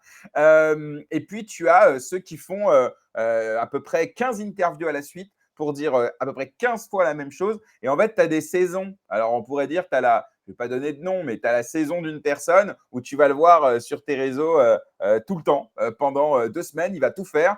Un peu comme un roadshow, justement, d'interview. Donc voilà, ouais, non, mais je partage ça. Un subreddit là-dessus, LinkedIn douchebag ou un truc comme ça. Un subreddit sur LinkedIn qui est assez marrant. Où ils partagent les plus grosses perles. Bref. Non, mais en tout cas, voilà. Donc, non, mais je comprends mieux. Alors, on va parler un peu de développe maintenant parce que, alors, quand même, tu vas chez Revolut, tu te fais racheter par Revolut. Là-bas, tu bosses sur le département crypto chez Revolut pendant quelques mois. Et là, à ce moment-là, tu montes ton propre Revolut. Bon, je simplifie, hein. Comment ils le prennent, Revolut, à ce moment-là? Ils le prennent mal. Au contraire, ils disent, bah non, en fait, c'est la suite logique pour un entrepreneur comme toi. Comment se fait la transition? Non, ils le prennent très très bien. C'est dans l'ADN de Revolut. Je crois qu'il y a un truc qui s'appelle la Revolut Mafia, comme la PayPal Mafia. Tu as énormément de boîtes qui sont sorties de Revolut. Ils le savent, hein. Ils en sont même plutôt fiers. D'ailleurs, quand tu vas les voir, tu leur dis, bon, je vais voir Nick, je lui fais, écoute, je veux partir. Il te demande pourquoi. Tu fais, bah, voilà, j'ai envie de monter ma boîte. Alors, je l'ai pas dit tout de suite que je voulais monter ma boîte. J'ai sorti un peu une excuse à la con. Je lui ai dit, écoute, non, c'est la compliance, c'est le risque qui m'emmerde. J'ai envie d'aller plus vite, ça va trop lentement, il y a trop de freins dans une boîte régulée, j'ai envie de faire du non régulé, etc. Et là, le mec, il fait une boîte qui va devenir Mika, quoi. Là, c'est ça. C'était un peu biais, hein, rétrospectivement, bien sûr, mais je pouvais pas lui dire je vais monter une néobanque en self-custody, etc. Voilà, ça serait plutôt mal passé. Et là, il a été hyper sympa. Il m'a dit, bah, je comprends, si tu veux que je regarde le dossier que j'avais 6 plus tard, je peux aussi faire ça. Je fais, ok, c'est cool, c'est très gentil. Et il m'a même proposé un autre taf. Il montait son fonds d'investissement à l'époque, qui s'appelle Quantum Light Capital. Il m'a dit, si tu veux, tu deviens PDG de mon fonds d'investissement, qui a levé, c'était un fonds de 250 millions. Il m'a fait une offre et tout, une super offre. Je lui ai dit, désolé, je suis pas intéressé parce que entrepreneur et parce que voilà, et parce que je veux remonter un truc. Et donc, ouais, on reste en contact sur WhatsApp régulièrement, on s'envoie un message tous les 3-4 mois, donc plutôt une bonne relation. Après, on n'a pas monté non plus en concurrent direct, hein. Moi, mon plus gros problème avec Revolut, on en a parlé il y a 2 secondes, et d'ailleurs, j'avais monté ce qu'on appelle les remittances chez Revolut, c'est-à-dire le fait que tu puisses sortir tes cryptos et ajouter des cryptos. Il faut bien comprendre un truc. Donc, Revolut opère en custody. Il n'y a pas de self-custody. Donc, ça reste de la custody de Revolut. Donc, tu as un gros omnibus wallet chez Revolut. Et s'ils ouvrent ce wallet au monde, ça veut dire que n'importe qui peut commencer à déposer des cryptos sur le wallet omnibus de Revolut, donc sur le bilan de Revolut, ce qui est une banque aujourd'hui régulée. C'est un vrai problème parce que autant les paiements SEPA classiques ou Swift classique, tu peux les rejeter, autant les paiements crypto, tu ne peux pas. Ça veut dire que n'importe quel terroriste du Hamas ou autre peut commencer à balancer des bitcoins à leur petit cousin qui a un compte Revolut Royaume-Uni.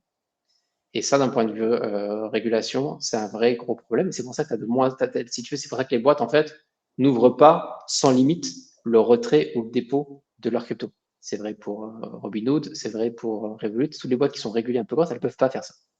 Le seul moyen de faire ça, c'est en fait de déplacer la propriété des cryptos directement de l'institution financière, typiquement Revolut, à l'utilisateur. Et le seul moyen de faire ça, c'est via la self-custody. Et c'est ce qu'on a fait. C'est ce qu'on s'est dit, Donc, en fait, la solution, elle est là, quoi.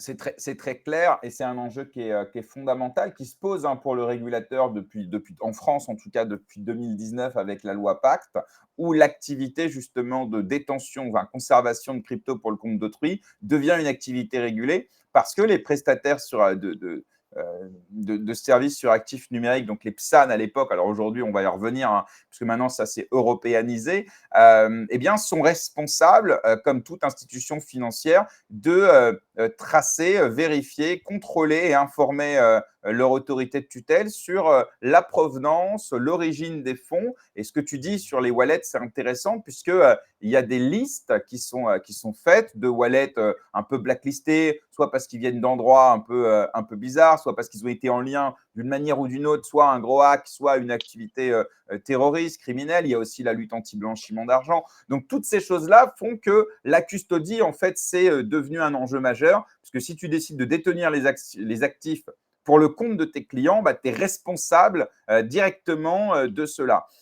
Et c'est la raison pour laquelle la plupart des brokers même des échanges centralisés, effectivement, ils sont soumis à une compliance vénère. Et c'est pour ça qu'ils ont des barrières à l'entrée qui sont importantes. Alors, on a le KYC, mais on a aussi tout mouvement anormal ou inhabituel doit faire l'objet d'une suspension, d'une vérification, parfois d'un appel du client. Enfin, on a reçu beaucoup évidemment d'entrepreneurs qui sont régulés ou qui souhaitent l'être et qui nous racontent effectivement le coût humain en ressources, en logiciels aussi, parce qu'il faut payer des score chains, des chain analysis, tous ces trucs-là qui viennent t'aider à faire un peu de contrôle de data pour t'éviter. Parce qu'en fait, toi, et après je te rends la parole, toi en tant que prestataire, en tant qu'entreprise crypto, on va dire, toi, tu es responsable des moyens que tu mets en œuvre, mais tu es aussi responsable des résultats. Parce que si demain, il y a un problème, bah, c'est de ta faute. Donc, comment toi, tu arrives à gérer ça quand tu es chez Revolut et comment finalement, avec le système de RPC, tu vas essayer de trouver une espèce de parade pour éviter que ça pèse trop? Alors, chez Revolut, j'ai pas trop ce problème parce que pour moi, c'est plus un problème de conformité et de risque. Donc, j'étais plus côté produit, côté, j'avais mon département et on avait notre incentive, c'était sortir du produit et répondre à un besoin utilisateur. Euh, chez des blocs, oui, il y a un coût absolument énorme de conformité. Il faut savoir que si on ne rentre pas en conformité ou s'il y a un vrai problème, eh ben, les personnes qui sont sur l'entité régulée des blocs, donc des blocs SaaS aujourd'hui, qui gèrent des blocs SaaS, c'est pas moi, hein. Il y a un groupe et il y a des blocs SaaS qui ont l'entité régulée, risquent d'aller en prison s'il y a un vrai problème. Donc, s'il y a quelqu'un, un individu qui est sanctionné, donc typiquement Vladimir Poutine, qui arrive à faire des retraits et des dépôts d'argent chez des blocs en crypto, qui arrive à les changer en euros, genre en crypto, non, parce que c'est la self-custody, donc en fait, si la sécurité fait ce qu'il veut, même si on va l'arrêter au KYC, logiquement. Mais si en fait son wallet commence à déposer des cryptos chez des blocs, on ne peut pas faire grand-chose encore une fois parce que c'est la self-custody. Par contre, il ne pourra pas les passer en euros. Et dès qu'on s'en rend compte, grâce à des outils, et tu l'as évoqué, d'analyse on-chain, on l'arrêtera tout de suite. Mais bon, voilà. comme il a ses propres clés derrière, c'est Ouais. l'avantage ou le désavantage de cette stratégie. Et je sais plus où j'en ai, Non, mais je suis désolé, mais non, non, t'inquiète pas, mais peut-être revenons un petit peu à la création des blocs, et ça va nous permettre de voir aussi l'évolution parce que finalement, je trouve que des blocs, en fait, vous arrivez un peu tard. C'est-à-dire que finalement, quand vous arrivez, il y a déjà des acteurs, il y a déjà des brokers, il y a déjà plein de boîtes, je sais pas moi, CoinHouse, Descoin. Enfin, en France, il y a déjà des boîtes qui permettent justement de faire de l'achat et de la vente de crypto et de la conservation aussi. Et vous arrivez plutôt sur le modèle directement. On est une banque, d'accord? Donc déjà, la proposition de valeur est un peu différente des brokers, même si il y a une confusion, puisqu'à l'époque, on avait une carte Binance. Et donc, tu as le sentiment que si tu as des cryptos, que tu as une carte, bah, ça y est, ça devient quasiment une banque, tu vois. Donc, comment vous arrivez en 2022, je crois, comment vous arrivez dans ce marché en plus, on est en plein bear en 2022. Donc, si tu veux nous raconter un petit peu ça, comment vous trouvez votre place, comment vous vous positionnez dans un marché qui, à ce moment-là, est au plus bas? en fait, ce qu'on a expliqué, c'est que déjà que le marché est remonté. C'est la première chose. Il y a FTX qui a débarqué, qui a craché et qui a en fait renforcé notre narrative de self-custody. Nous, on a tout simplement dit, les gars, il n'y a pas de fonds de garantie des dépôts pour la crypto. Il y a grosso modo les mêmes principes bancaires s'appliquent aujourd'hui à la crypto, en termes de conservation des fonds, etc., de conformité. Par contre, il n'y a pas de fonds de garantie. Donc, si un Revolut tombe demain, par exemple, et vous avez vos cryptos chez Revolut, vous avez peu de chances de retrouver, s'ils se cassent complètement la gueule, si vous faites un FTX, vous avez peu de chances de retrouver vos cryptos, retrouver vos fonds parce qu'ils sont garantis par l'État jusqu'à 100 000 euros, mais pas vos cryptos. Donc, ce narratif était assez renforcé Sur le compte courant. sur le compte Revolut, tout simplement. Parce qu'ils n'ont pas de Ouais. self-custody Revolut, ils sont tous en custody. Enfin, Mm. voilà. Sauf si vous avez retiré, mais vous pouvez en retirer, je crois, un maximum 1000 par mois. Enfin, il y a des limites qui servent à rien, tellement elles sont faibles.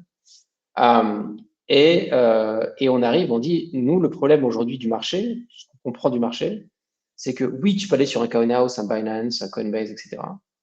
Oui, tu peux acheter des cryptos là-bas. Mais d'une, ça devient très compliqué de faire passer ton argent de ton compte en banque à ton échange crypto. Et c'est encore plus compliqué de passer de ton échange crypto à ton compte en banque. Et on en veut pour preuve MoonPay, donc la solution de rampe en ligne sur différents sites, qui a un taux d'échec au-delà de 50% quand tu veux vendre tes cryptos et les donner sur ton compte en banque. D'ailleurs, si tu vas sur MetaMask aujourd'hui, tu verras qu'ils te limitent à 8 Ethereum en off-ramp parce qu'au-delà, ils savent que la banque va de facto le refuser. Donc c'est déjà limité. Et même quand tu capes la limite à 8 Ethereum, tu as une chance sur deux, même au-delà d'une chance sur deux, que ta banque refuse le virement en disant hey gars, ça vient d'un échange crypto. Nous, on n'est pas confortable avec l'idée que cet argent vient d'un échange crypto. Donc on a dit, ben, voilà, il y a beaucoup de gens qui ont beaucoup de crypto, qui traitent de la crypto tous les jours. Le problème, c'est qu'ils n'arrivent pas à la renvoyer sur un compte en banque. Et ils en ont besoin de ce compte en banque. Alors oui, tu as une carte crypto chez Binance, chez crypto.com, et des cartes crypto, tu en as partout. Tu as Ledger qui a fait la sienne, tu as MetaMask qui a fait la sienne, tout le monde a fait sa carte crypto, Coinbase aussi. C'est super pour acheter ton café. Il n'y a pas de problème, c'est des petits montants. Maintenant, tu ne peux pas payer ton loyer, tu ne peux pas t'acheter d'appart, tu peux t'acheter une voiture, tu ne peux pas recevoir ton salaire, ouais, tu peux acheter ton café. D'accord. Ouais. C'est marrant, c'est drôle, tu as acheté ton café avec des bitcoins, c'est rigolo. On pense que le paiement, ça va aller au-delà de ça. Bah, sur des blocs, tu peux recevoir ton salaire, tu peux payer ton loyer exactement comme n'importe quel compte en banque. Tu peux faire tes prélèvements automatiques de Netflix et tes abonnements, mais tu peux aussi, de manière illimitée, mettre tout ton salaire en Bitcoin si tu le veux, déposer tous tes cryptos parce que c'est la self-custody de manière encore une fois illimitée et les changer en euros. On a des gens qui sont arrivés sur des blocs, qui ont déposé 2, 3, 4 millions de Bitcoin, qui ont appuyé sur un bouton et les 2, 3, 4 millions de Bitcoin, d'euros, pardon, ils sont devenus 2, 3, 4 millions d'euros sur leur event français et derrière, ils sont allés s'acheter un appart. Je me suis dit que Satoshi était client de Desblocs. Je me suis dit, mais attends, mais il en a que un des millions de Bitcoin, lui. Pardon, je vais dire en euros. Non, non, mais j'ai bien compris, ok. Ouais, donc, non, mais ça, clairement, ça pose. Moi je sais que du point de vue des particuliers, c'est un véritable problème. À l'époque, on partageait sur les réseaux sociaux les courriers qu'on avait reçus soit des banques à papa, hein, tu vois, les caisses d'épargne et tout ça, mais même des banques type Boursorama, tu vois, qui avaient des courriers dans lesquels ils disaient, bah, on a décidé de clôturer votre compte et on savait très bien que c'est parce que d'une manière ou d'une autre, il y avait eu une transaction liée à une plateforme crypto. Donc c'est vrai que c'est un problème ça. Et puis on avait aussi les entreprises qui avaient du mal à ouvrir des comptes bancaires. Alors vous avez un positionnement B2B ou vous bossez qu'avec des particuliers, vous, chez Desblocs? Pour l'instant, on bosse qu'avec des particuliers. On est en train de travailler sur une offre B2B. C'est compliqué le B2B parce que c'est pas du KYC, c'est donc du KYB et surtout c'est de l'accès multi-compte. Donc, tu as plusieurs collaborateurs qui peuvent accéder au même compte. Ah oui. Donc, c'est pas du tout le même contrôle en place et ça ajoute en fait une couche de complexité. Dans un marché qui est déjà plutôt saturé, non, c'est vrai qu'on voit un besoin, on voit beaucoup de boîtes qui bossent dans la crypto, qui sont exposées à la crypto, qui ont en fait des besoins bancaires, normal, hein, qui ont besoin d'un compte en banque et qui luttent à ouvrir un compte en banque. Nous, de la même manière, hein, quand on s'est lancé au début, on n'est pas encore d'agrément, on n'avait pas de compte en banque. Donc, on a été obligé d'ouvrir un compte en banque juste pour recevoir les fonds de la levée de fonds. Ouais. Et même là, on a vraiment lutté pour en ouvrir. Oui, Et parce on qu'il y allait a une chercher. cartographie, il y a une cartographie des risques dans les banques et il y a des activités qui sont considérées comme plus ou moins risquées, tout ce qui est jeu d'argent et de hasard, le porno, la crypto, voilà, toutes ces activités qui sont légales, hein. Mais voilà, il y a des banques qui ne veulent pas toucher à ça. Parce que derrière, ça leur coûte en compliance, beaucoup plus en fait. Et donc finalement, ils préfèrent limite se passer d'un business parce que derrière, soit ça va leur coûter cher, soit ils vont prendre un risque, etc. Donc c'est compliqué. Mais c'est vrai qu'on avait à l'époque l'arrivée de la banque de Lubac qui visait à répondre à ça aux entrepreneurs en disant voilà, avec nous, vous allez pouvoir ouvrir un compte qui va être crypto-friendly. Et on voit que voilà, même ça ne suffit pas. Il y en a encore évidemment énormément de problèmes. Donc ce ne serait pas con. Mais c'est vrai que, alors, pour parler un petit peu de la custody chez Desblocs, donc vous utilisez un système de wallet RPC, c'est-à-dire que la personne, en fait, elle n'est pas obligée de noter ses 24 mots, hein, mais pour autant, elle peut quand même, à un moment donné, les récupérer. Tu peux nous raconter un petit peu ça pour qu'on Ouais, comprenne? alors on a migré hein, pour Ah, complètement transparent. On était en MPC au début, donc multi-part computing, qui permettait d'avoir une charge chez les blocs et une charge chez l'utilisateur. Et donc en fait, co-signer une transaction. Le régulateur, à un moment donné, nous a dit, les gars, c'est sympa votre système MPC, mais notre interprétation du MPC, c'est que comme il y a en fait une partie de la signature qui est chez vous, c'est de la demi-custody, voire de la custody. Donc, on va vous obliger à migrer ou d'un côté, où vous demandez un agrément custodial, et vous donnez une full custodial, ou vous passez en full self-custody. Et on a dit d'accord, on va passer en full self-custody. Donc, en fait, on a migré du MPC vers de la full self-custody aujourd'hui. Il n'est pas nécessaire, la self-custody, c'est trop bien pour plein de raisons. Il n'y a pas de besoin en fonds propres parce que tu n'as pas les fonds d'utilisateurs, donc tu n'as pas les 2% qui sont ça et Mika sur tes fonds de besoin en fonds propres qui peuvent commencer à coûter, hein, ce qu'on appelle le capital requirement en anglais. Donc il n'y a pas ça. Il y a cette possibilité, on en parlait tout à l'heure, de pouvoir faire des dépôts et des retraits illimités parce que bah, c'est chez toi, donc c'est pas détenu par l'institution financière. Donc il y a plein de trucs super cool avec la self-custody qui sont uniquement possibles d'un accès direct à la DeFi, enfin bref. Il y a deux, trois inconvénients aussi. Il y a l'acid phrase, il y a les coûts de transaction et il y a la rapidité des transactions. Aujourd'hui, si je veux acheter un Bitcoin sur Binance, c'est instantané parce qu'il y a un omnibus wallet et c'est une ligne dans une base de données, ça va très vite. Si je veux l'acheter sur des blocs, parce que sur des blocs, mon Bitcoin ne va pas tenir vraiment, il va aller sur mon wallet, et bien, il y a en fait le temps de la transaction du Bitcoin on-chain. donc là, on parle clairement de l'UX, on parle vraiment de l'expérience utilisateur. Bien sûr, Et c'est ce qui compte au final. s'il n'a pas compris ou s'il n'est pas conscient de tout ce que tu viens de dire, pour lui, il va le voir comme un point négatif. Bien sûr, non seulement en termes de temps, mais en termes de frais de transaction. Dire putain, les frais sur des blocs, c'est super cher. J'ai acheté 50 $ de Bitcoin, je me suis tapé 4 $ de frais. Bah ouais, mais les 4 $ de frais, ils vont pas chez des blocs. C'est les Bien sûr. 4 $ de frais de la Mm. blockchain et des mineurs. Et ça, ils ont du mal à le comprendre. Donc, nous, on s'est dit, c'est super la self-custody. Maintenant, il faut résoudre ces trois problèmes. On a commencé avec la seed phrase. Donc, en fait, la seed phrase, tu peux exporter ta seed phrase sur tes blocs si tu veux. Donc, tu vas dans tes settings, tu fais exporter ta seed phrase. Mais par défaut, on ne te propose pas d'annoter en te disant attention, tu vas tout perdre. Parce que d'une, on s'est quitté. Il y a eu un KYC pour l'ouverture du compte déjà avant. Et derrière, en fait, ce qu'on a fait, c'est qu'on chiffre cette seed phrase et on va t'envoyer cette clé de chiffrement tout en gardant cette seed phrase de côté. Donc, c'est un peu complexe, etc.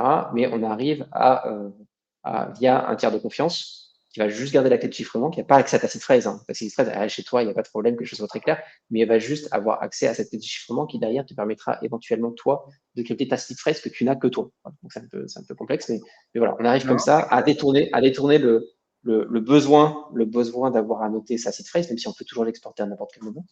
Ça, c'est la première chose. Donc, on a longtemps travaillé là-dessus. Et là, il y a les deux problèmes qui sont donc les problèmes de rapidité et de coût des transactions. Ben, ces deux problèmes-là se réglaient assez bien avec des Layer 2 ou du Lightning Network pour Bitcoin.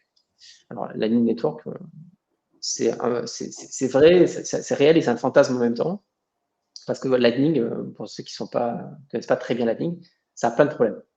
Ça a plein de problèmes. Pour nous, le plus gros problème, c'est faire fonctionner Lightning en self-custody. Parce que Lightning, ça marche très bien en custodial, ça marche mais tu es beaucoup moins obligé bien en self-custody. de faire toi-même tourner tes trucs, quoi. tes nodes. Mais le vrai problème de Lightning, c'est la liquidité. Donc en fait, quand tu crées un channel Lightning avec un wallet, tu es obligé en fait de dédier la liquidité pour créer ce channel sur L1 vers L2.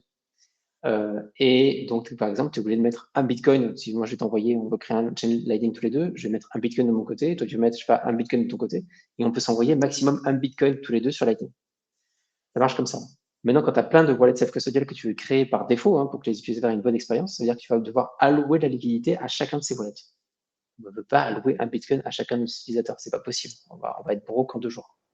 Donc, tu as des solutions qui existent, sur lesquelles il y a pas mal de boîtes qui travaillent aujourd'hui, Lightspark, entre autres, etc. On les regarde attentivement, on travaille dessus en parallèle, on essaie de développer une solution Lightning Self-Custodial. Mais c'est un vrai challenge pour nous aujourd'hui. Pour le reste, ça se fait assez bien avec Solana et Ethereum. Et là, on est en train de sortir d'ailleurs de ce qu'on appelle des transactions gasless sur ces chains-là. Donc, en fait, tu vas pouvoir transférer tes USDC, acheter et vendre des USDC sur des blocs sans avoir à payer du gaz. Parce qu'en fait, on sponsorise le gaz pour nos utilisateurs. Et de la même manière, sur Solana, on sponsorise aussi le gaz, histoire qu'il y ait une expérience qui soit très custodial, même si c'est de la self-custody. Se rapprocher au maximum de l'expérience utilisateur des autres, mais avec les valeurs liées à la self-custody. De toute façon, il y a pas photo, hein, à un moment donné. Si tu veux une mass adoption, tu es obligé de lever toutes les barrières à l'entrée, quelles qu'elles soient. L'abstraction, bien sûr, le coût, la rapidité, enfin, ce à quoi on est habitué dans la finance et dans la banque traditionnelle, hein. Donc, ça, C'est ça. c'est sûr. OK, donc bah, tu vois, pour le coup, c'est intéressant cette petite mise à jour. Moi, j'étais encore sur les MPC. Tu vois, pour le coup, je ne sais pas si les intervieweurs, c'est comme les salariés chez vous, ils sont obligés d'avoir des blocs. Moi, je n'ai pas des blocs. Mais par contre, autour de moi, j'ai pas mal de personnes à qui j'ai recommandé des blocs, dont des personnes dont je suis très proche, mon frère encore récemment, tu vois, parce que, alors lui, il habite à Saint-Martin, dans les Caraïbes, tu vois. Et alors, pour le coup, va trouver une boîte crypto qui accepte lorsque tu as un numéro de Saint-Martin, c'est impossible. Donc, la seule qu'on a trouvée, c'est Desblocs. Donc, déjà, ça, c'est cool.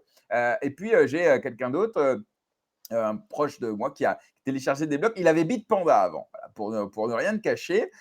Et puis, il avait besoin d'avoir les deux, quoi, le compte bancaire et la crypto. Donc, il a ouvert Desblocs. Mais il m'a dit, mais il y a moins de crypto. Donc, je lui ai dit, mais c'est pas grave, ça suffit largement pour toi, tu connais rien de toute façon. On va pas commencer à investir dans tout et n'importe quoi. Donc, il est content, tu vois, pour le coup, d'avoir des blocs. Mais moi, perso, je l'ai pas. J'ai pas encore activé mon compte. Mais en vrai, c'est vrai que j'y pense de façon. Ça me vient comme ça. Parce que pour l'instant, j'ai des solutions alternatives. Mais de temps en temps, je me dis, ouais, c'est vrai que le jour où il va falloir sortir des grosses sommes ou faire rentrer des grosses sommes, à un moment donné, je sens que ma banque plus traditionnelle a commencé à me poser des questions. D'ailleurs, souvent, on en arrive là. C'est souvent, on attend qu'il nous arrive une grosse dinguerie en disant, putain, bon, en fait, finalement, j'aurais peut-être dû avoir ma banque au même endroit que mon wallet, entre guillemets, quoi. C'est ça un peu la réaction de vos utilisateurs ou... Alors, il y a eu une très grosse réaction comme ça au début, qui était vraiment sur l'on-ramping, off-ramping, donc l'achat et vente de crypto, de gros volumes. On a eu beaucoup de ça. Maintenant, on est en train de bouger ce narratif un petit peu, en disant, voilà, on a vu beaucoup de concurrents qui ont grossi sur les 2,5, 2,25, 2% sur compte courant. On vous redonne le taux de la BCE, on va pas les nommer, on les connaît tous. On s'est rendu compte que c'est un narratif intéressant. Juste gagner plus d'argent, enfin plus d'argent à nos utilisateurs. Et vu qu'on est directement on-chain et vu qu'on a tous les agréments possibles, en tout cas côté fiat, on peut peut-être démocratiser quelque chose qui n'a pas été vraiment démocratisé jusqu'à présent, qui est donc la DeFi. Et on se dit, en fait, tu peux avoir des taux bien plus intéressants aujourd'hui en DeFi que tu en as via du fiat, via la BCE, et ces taux vont encore baisser, en tout cas, je pense qu'ils vont encore baisser, et qui vont nous donner, nous, une vraie opportunité. Donc, ce qu'on se dit, ce qu'on peut faire, aujourd'hui, si je veux aller en DeFi, je suis obligé d'aller faire un KYC sur Coinbase ou Binance, je suis obligé de m'acheter des Ethereum là-bas, je vais les retirer sur un self-custodial wallet genre MetaMask, après, je vais aller sur un truc genre Morpho, et je vais pouvoir enfin gagner du 3 ou 4% sur mes USDC sur Morpho. On se dit, en fait, ça, c'est un peu de la merde, c'est un peu chiant. Tu as ton compte courant chez les blocs, tu as tes euros là, tu appuies sur un bouton, nous, automatiquement, on a un flow, tu signes avec ton wallet, automatiquement, on a un flow qui va te faire acheter des euros C. Ces euros C, on va automatiquement les balancer sur Morpho via Stakeit, un partenaire ou autre, et tu vas directement gagner sur tes euros C un yield qui est bien plus intéressant que celui que tu vas choper avec la BCE ou avec nos concurrents. Et derrière, tu appuies sur un bouton et bam, ça redevient des euros. Ouais, et tu masques toute la complexité en vérité, quoi. Exactement. Ouais. Et on peut faire en fait la même chose avec du borrow aussi, hein. Tu peux imaginer où tu vas mettre un Bitcoin en collatéral et derrière, tu vas pouvoir automatiquement récupérer des USDC. Ces USDC, on va automatiquement les offramper en euros, bim, et derrière, tu auras fait en fait un loan de ton BTC pour récupérer des USDC. Donc en fait, tu n'auras pas vendu ton BTC et tu auras directement la liquidité. Donc ce genre d'outil qui était très complexe avant, parce qu'en en fait, on a tous ces agréments et on a accès et au fiat et côté crypto directement on-chain, on peut les proposer à nos utilisateurs de manière très très simple. Je vais donner un autre exemple. Tu connais Hyperliquid, j'imagine. On va Hyperliquid, on a rampé sur Hyperliquid. C'est pas simple. Ok, c'est pas Binance quoi. Hein, il faut, c'est sur Arbitrum. Ils sont liés à, c'est Arbitrum. Hein, donc, Donc en fait, il faut aller aller choper des USDC, il faut aller les bridger sur Arbitrum des USDC. Donc déjà, tu es en mode stress. À chaque fois que je bridge, moi, que ce soit Torchain, que ce soit Arbitrum, j'ai toujours un petit côté stress. Je sais pas où est passé ma thune, ça disparaît de ton wallet, tu as juste à faire confiance. Voilà. Et là, derrière, tu bridges, tu as enfin tes USDC sur Arbitrum, tu peux enfin les mettre sur Hyperliquid et de la même manière, tu fais ton dépôt, tu le vois, il s'est fait on-chain, donc tu suis un peu on-chain ce qui se passe, mais il n'est pas encore sur Hyperliquid, tu comprends pas, tu as un moment de stress qui passe, et enfin sur Hyperliquid, et enfin tu peux trader. Bon, ce que tu as envie de faire, c'est appuyer sur un bouton depuis tes euros et ta thune elle est sur Hyperliquid et tu vois, voilà. Donc tous ces outils qui ont en fait une sorte de barrière à l'entrée, c'est vrai aussi pour Polymarket, c'est vrai pour plein d'outils. Et tous ces outils qui ont une vraie barrière à l'entrée, qui sont ouverts aujourd'hui qu'aux crypto natifs ou qu'aux personnes, si tu veux, qui ont en fait la compétence et surtout la confiance dans la chain pour le faire. Donc autant te dire que mes proches, c'est mort de chez mort. On leur ouvre un petit peu ce monde-là. Voilà. Et en tout cas, c'est ce qu'on est en train de développer chez les blocs. Donc là, en fait, demain, ça va être un espèce de hub applicatif dans lequel tu vas pouvoir aller sur tous les plus gros protocoles qui font recette aujourd'hui et pouvoir y aller en fait en levant toutes les barrières à l'entrée en termes du X, etc. Ouais, de euro vers le protocole, de ton protocole vers euro, boum boum, de ton IBAN français vers ton protocole et vice versa. Ouais. Donc c'est vrai que pour le coup, ça va être plus qu'une banque en fait. Ça va devenir un vrai gros truc quoi. L'enjeu principal de Deblock, c'est quoi moi, les retours qu'on me fait, s'il y a un retour, c'est sur lequel peut-être vous pouvez encore travailler, c'est sur justement les informations fournies aux utilisateurs sur le prix moyen d'achat, avoir un petit peu, voilà, moi quand je fais des achats par exemple toutes les semaines, j'arrive pas à savoir combien je l'ai payé en moyenne et donc avoir à peu près combien ça m'a rapporté, etc. Ça, c'est peut-être le seul retour négatif là-dessus. Comment vous arrivez, vous, avec quand on a 10 000 ou 100 000 ou 1 million d'utilisateurs, à avoir tous ces retours et à les prioriser en disant, bon, ça, il faut vraiment qu'on se mette dessus ou ça, on verra un peu après parce qu'on ne peut pas tout faire en même temps. Alors, il y a beaucoup de bruit, en effet, c'est assez compliqué. C'est souvent celui qui crie plus fort qui a raison. Il y a du bruit, il y a aussi ce qui fait du sens par rapport à notre vision. Il y a des gens qui vont dire, ah non, il faut absolument ajouter cette chaîne. Ouais, peut-être. Enfin, tu vois, j'en sais rien. Est-ce que ça fait du sens pour nous de le faire ou pas? Tu vois, typiquement, Arbitrum, ça fait du sens pour la raison que j'ai évoquée à l'instant.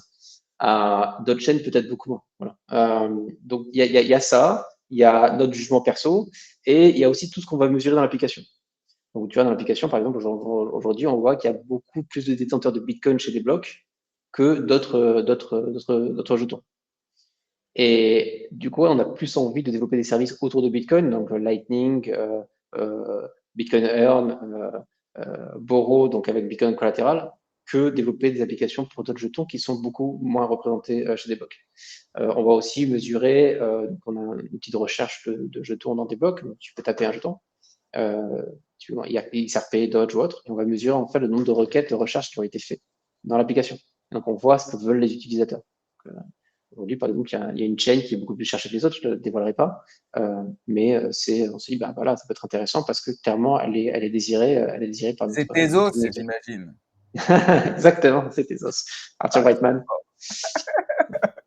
Ok, j'ai compris. Ouais, donc les datas, quoi. De toute façon, il n'y a que ça de vrai, parce qu'entre le bruit de celui qui parle fort et la réalité de la data, il n'y a pas photo, quoi. Ok, bah écoute, en tout cas, Jean, ça m'a fait très plaisir de passer cette petite heure et demie avec toi. Je vais te laisser le mot de la fin. Voilà.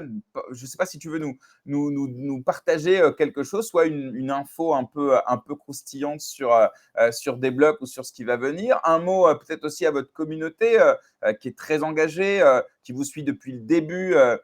Et qui fait beaucoup de bruit sur les réseaux sociaux et qui a fait partie de votre marketing un peu viral dans l'écosystème un peu NFT, un peu dégène, etc. Ou autre chose. Voilà, je te laisse le mot de la fin.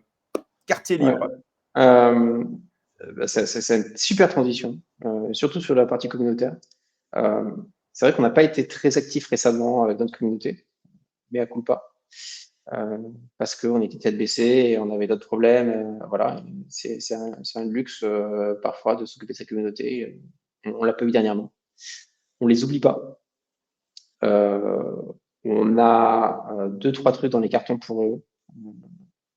Et on a envie de la faire grossir, cette communauté. Donc, en fait, on prépare deux, trois trucs dans les cartons qui sont assez énormes. Je peux pas en dire plus. C'est du teasing à mort. J'en suis désolé.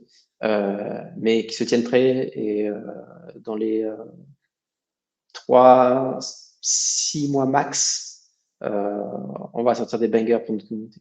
C'est tout ce que j'ai à dire. Donc là, quand tu parles des communautés, on parle essentiellement de ceux qui détiennent les NFT ou tu parles aussi des utilisateurs? C'est quoi pour toi communauté dans cette… C'est essentiellement ceux qui détiennent les NFT, c'est essentiellement ceux qui sont présents sur Discord, qui nous filent du feedback régulier, qui s'intéressent à des blogs, qui étaient là depuis le premier jour, qui nous soutiennent, qui font du bruit aussi sur les réseaux sociaux pour des blogs. C'est eux. Et on les oublie pas et on leur prépare de très belles choses. Ok. Alors, on n'a pas trop parlé de MiCA, réglementation, tout ça. Bon, on ne peut pas tout faire en 1 heure et demie. En revanche, je vais recevoir dans l'émission très bientôt quelqu'un que vous connaissez bien, puisque c'est… non, attends, j'ai pas son nom. C'est une personne qui vous a accompagné dans MiCA. Pourquoi j'ai pas son nom? Il y a beaucoup qui nous accompagnent en Mika. Ouais, j'imagine. Valentine Baudouin. Valentine Baudouin, ouais. Ouais, Valentine qui est au conseil de supervision de Débloc, donc on la voilà. connaît très bien. Donc en fait, tu vois, on n'en a pas parlé, mais je la reçois bientôt dans l'émission et donc on en parlera, bien évidemment. Donc voilà, on ne peut pas tout faire, hein, comme je disais. Mais en tout cas, c'était un grand plaisir de t'avoir dans l'émission, Jean. Bah, je vais te souhaiter un bel été. Je ne sais pas si tu prends un petit peu de vacances. Non. Ok, pareil. Ici, c'est pareil. On sera live tout l'été. Et puis, bah, merci. Et c'est vrai que tu es rare dans les émissions. Donc, merci d'avoir accepté mon invitation. Et ben, écoute, j'ai envie de te dire à très bientôt, Jean. Merci à toi. Ciao, bye. Salut! Bien, cette émission est terminée. J'espère que vous avez apprécié cette interview. N'oubliez pas de vous abonner. Vous pouvez également contribuer à l'émission grâce au Tipeee que nous avons lancé il y a quelques semaines de cela. À partir de 1 €, vous pouvez contribuer pour voilà, un café, comme ce qu'on achète avec la carte Binance. On en a parlé avec Jean. À partir de 1 €, vous pouvez contribuer et voilà, nous soutenir et faire en sorte qu'on continue à vous proposer ce type d'interview et ce type de format long pour voilà, en savoir un peu plus sur la blockchain et ceux qui la font. Je vous dis à demain pour JM Web3 dédié à l'écosystème Multiversix en anglais. Et vendredi matin, on va parler IA, on va parler quantique, on va parler blockchain avec Michael Faust, qui est un entrepreneur et formateur dans le secteur de l'intelligence artificielle, notamment chez Alira, notre partenaire. Voilà, merci à tous, prenez soin de vous et hydratez-vous, il fait chaud en ce moment. Salut!